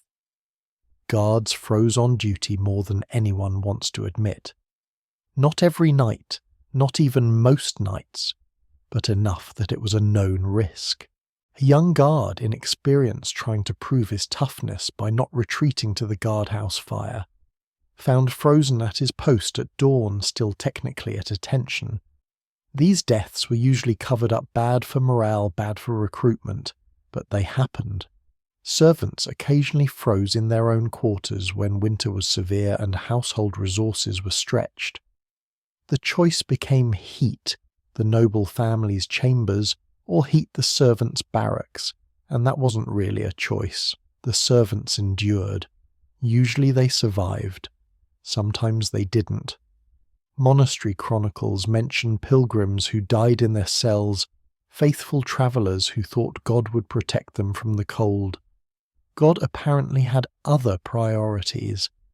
The monks would find them in the morning, pray over them, bury them in half-frozen ground, and wonder what they could have done differently. The technical cause of death was hypothermia, though medieval medicine described it differently. Froze in the night was common phrasing. Took a chill and expired was another. Sometimes they blamed evil humours, bad air, demonic influence. The mechanism didn't matter as much as the outcome. Person went to bed. Person didn't wake up cold was involved. Not everyone who died in winter castles was directly frozen to death. Some died of pneumonia or other respiratory illnesses exacerbated by cold and damp. Some died of heart problems triggered by the stress of extreme cold on their cardiovascular systems. Medieval people lumped all of these together as winter deaths, understanding that cold made bodies vulnerable in multiple ways. The frequency is hard to estimate. Records are incomplete and inconsistent. But anecdotal evidence suggests maybe 1 or 2 deaths per large castle per severe winter. Small castles might go years without a cold death. Large castles hosting many travellers might see several in a bad season. The numbers seem small until you consider that each death represented someone's daughter, someone's father, someone who thought they'd be safe inside stone walls. You're lying here thinking about this not obsessively, but the awareness is there. You survived the night, but it wasn't guaranteed. The cold that you fought, that you managed, that you barely overcame, it kills people. Not often, but enough. Enough that you should feel something like gratitude or relief, or at least acknowledgement that you're waking up when others haven't. The Bride in the Ardennes, real or legend, reminds you that castle walls aren't protection. They're just architecture. The cold doesn't care about stone grandeur or social status or political alliances. It evaluates bodies, their mass, their metabolism, their preparation, and sometimes it wins. You survived. This time, this night, the ones who didn't survive, they're the silent testimony to how close everyone came every winter night to not waking up. You pull your cloak tighter and head for the door. The hall is calling, and with it the promise of fire. But first a moment of silence for all the travellers who went to bed and didn't see morning. They deserve at least that much remembering. So how did they survive? Not just you tonight in this specific chamber, but how did medieval people as a collective survive generations of winter, nights in stone fortresses designed for war instead of warmth? The answer isn't one thing. It's everything. It's the accumulated weight of a dozen small technologies and behaviors and cultural practices that individually seem insufficient, but together create just enough survival margin. Start with the textiles. Wool, linen, fur, these weren't fashion choices, they were survival technology refined over centuries. Wool's crimp structure traps air. Linen wicks moisture. Fur creates dead air spaces. Medieval people didn't understand the physics, but they understood the outcome. Wear these materials in these combinations and you don't die. The knowledge was embedded in culture so deeply, it didn't need explanation. You wore wool because everyone wore wool, because not wearing wool meant freezing. The bed curtains, the blanket layering, the elevated bed frames, each element addressed a specific thermal problem. Curtains blocked convection. Layers trapped progressive zones of warm air. Elevation escaped the floor's cold pool. None of these solutions were perfect, but perfection wasn't the goal. Survivable was the goal, and these technologies achieved that. Body heat sharing, sleeping with partners, children, dogs, strangers when necessary. This was thermal pragmatism overriding every other consideration. Privacy, modesty, personal space, all negotiable. Freezing to death, non-negotiable. So bodies pressed together, shared warmth, and survived collectively in ways they couldn't individually. The evening rituals mattered too. Hot spiced drinks loading calories into your system right before sleep. Heated stones giving you a thermal head start. The segmented sleep pattern that included a watching hour for adjusting blankets, checking on vulnerable household members tending fires. These weren't superstition, they were empirically developed best practices for not dying. The social hierarchy of warmth, for all its unfairness, ensured that the most vulnerable got the most protection. Children sleeping warmest, elderly given priority, pregnant women monitored. This wasn't pure altruism, it was species survival instinct expressed through cultural practice. Protect those who need protection most, and the community endures. Location knowledge made enormous difference. Castle residents who knew which chambers were warmest, which corridors to avoid, when to stand near the kitchen, where to position yourself in the great hall, they survived more comfortably than travellers improvising. Local wisdom accumulated over generations passed down through observation and story. Timing strategies helped too. Avoid the worst months if possible. Travel in spring or autumn when you could. If winter travel was unavoidable, prepare extra clothing, better equipment knowledge, of which castles offered better hospitality. The people who ignored weather wisdom died more frequently in historical records. The people who respected winter's power adjusted their lives around it and survived. Food as fuel cannot be overstated. That evening meal, those spiced drinks, the breakfast you're about to seek, all of it, is fuel for the metabolic fires keeping you alive. Medieval people might not have understood calories and thermogenesis, but they understood that eating before bed helped you sleep warmer, that hungry people froze faster, that winter required more food simply to maintain body temperature, fire obviously. The great hall hearth, the kitchen ovens, the candles and torches and braziers, all producing heat that mattered even if it wasn't reaching you directly.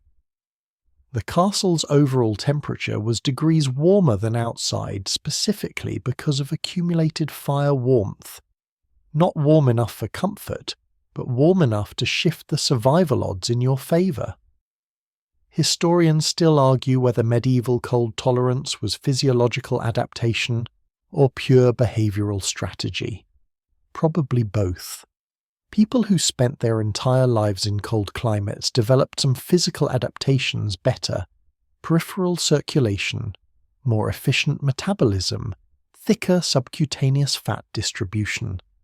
But mostly they just learned to cope. They developed cold management skills from childhood, practiced them daily, and survived through competence rather than biology. Mental resilience played a role too. The expectation that nights would be cold, that discomfort was normal, that you'd endure rather than be comfortable, this mindset prevented panic. Modern people encountering medieval cold might spiral into hypothermic confusion partly from shock and fear. Medieval people expected it, accepted it, and focused on the practical work of staying alive rather than lamenting the unfairness of it all. Community care meant if someone truly struggled, if a guest was elderly, if a child seemed dangerously cold, if an illness made someone vulnerable, others intervened. Shared blankets, someone sleeping next to them, for warmth servants checking more frequently. The social fabric included survival assistance as a built-in feature. Religious faith provided psychological comfort that had real physiological effects. Believing you were in God's hands, that your survival or death had meaning, that suffering was temporary compared to eternal reward, these beliefs reduced stress, prevented panic, helped people sleep despite discomfort. Whether the theology was true or not, the calming effect was real. The simple stubbornness of human survival instinct, the body's determination to maintain homeostasis, the unconscious processes that restrict blood flow to extremities to preserve core temperature, the shivering that generates heat, the curling into fetal position that minimizes surface area, all of this happened automatically. Your body fought for you even when your conscious mind wanted to give up. Experience taught people their personal limits, how cold was too cold, when to ask for extra blankets, when to share a bed rather than tough it out alone, when to spend money on a heated stone or a brazier despite the expense. Survival knowledge was personal and experiential. You learned by enduring, by noticing what worked, by adjusting strategies each subsequent night. Luck mattered too. Good health, reasonable weather, a chamber that happened to be less drafty than others, arriving at a castle that had resources and generous hospitality, rather than stretched supplies and indifference. Sometimes you survived partly because circumstances aligned favourably.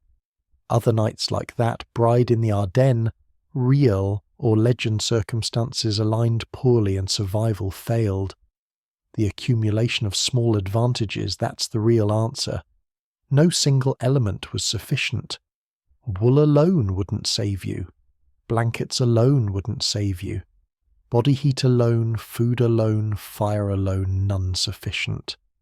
But all of them together, layered like the blankets on your bed, created cumulative survival probability that was just barely enough. Medieval people survived winter castle nights the way humans have always survived hostile environments, through technology, knowledge, cooperation, adaptation, ritual, and sheer determined refusal to die. They survived because the alternative was unacceptable, and because they'd inherited generations of accumulated wisdom about how to not freeze. You're walking down the corridor now toward the great hall where the morning fire is being built. Your body aches from the night's ordeal.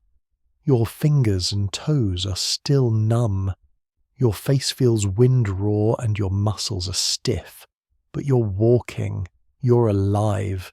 You survived. Just like countless medieval travellers before you, you faced the cold and won. Not comfortably, not easily, but definitively. The great hall door opens ahead. Firelight spills out. Warmth, real warmth, not fought for warmth, but freely given warmth awaits. You survive the night because humans are stubborn, clever, adaptive creatures who refuse to let stone walls and winter darkness and below freezing bedchambers defeat them. And tonight, if you have to do it again at the next castle, you'll survive that too. Because that's what humans do. We endure, we adapt, we share warmth, and we survive. The fire in the great hall crackles softly now, steady and warm, and you're finally starting to feel human again. Your fingers have regained sensation. Your core temperature has stabilized. The morning ale sits warm in your stomach, and bread and cheese are rebuilding the calories you burned through the night. Around you, other travelers are waking into the same recovery process. The castle is coming alive with daylight routines, servants moving between chambers, horses being prepared in the courtyard, the business of the day beginning. Last night's ordeal is fading into memory, becoming just another night endured, another survival story you'll probably never tell because it's too ordinary. Everyone has these nights. Everyone survives them, or they don't. You'll leave soon, continue your journey. Arrive at another castle tonight where you'll face similar cold, similar challenges, similar small victories of survival. This is how medieval travel worked, a series of cold nights punctuated by brief, warm mornings, the rhythm of endurance and recovery winter after winter after winter. But for now, this moment you're warm. The fire is doing its work. Your body is healing from the night's stress, and somewhere in your mind, almost unconsciously, you're cataloguing what worked and what didn't, building your personal library of cold survival knowledge for next time. The castle will stand here for centuries, its stones holding on to winter's cold and summer's warmth, indifferent to the generations of humans who pass through seeking shelter. Long after you're gone, other travellers will face the same chambers, the same drafts, the same desperate work of staying warm enough to see morning.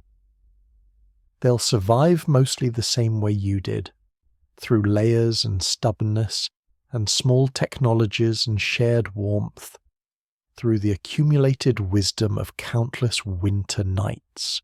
The fire burns, morning light strengthens, you survived, and that's enough.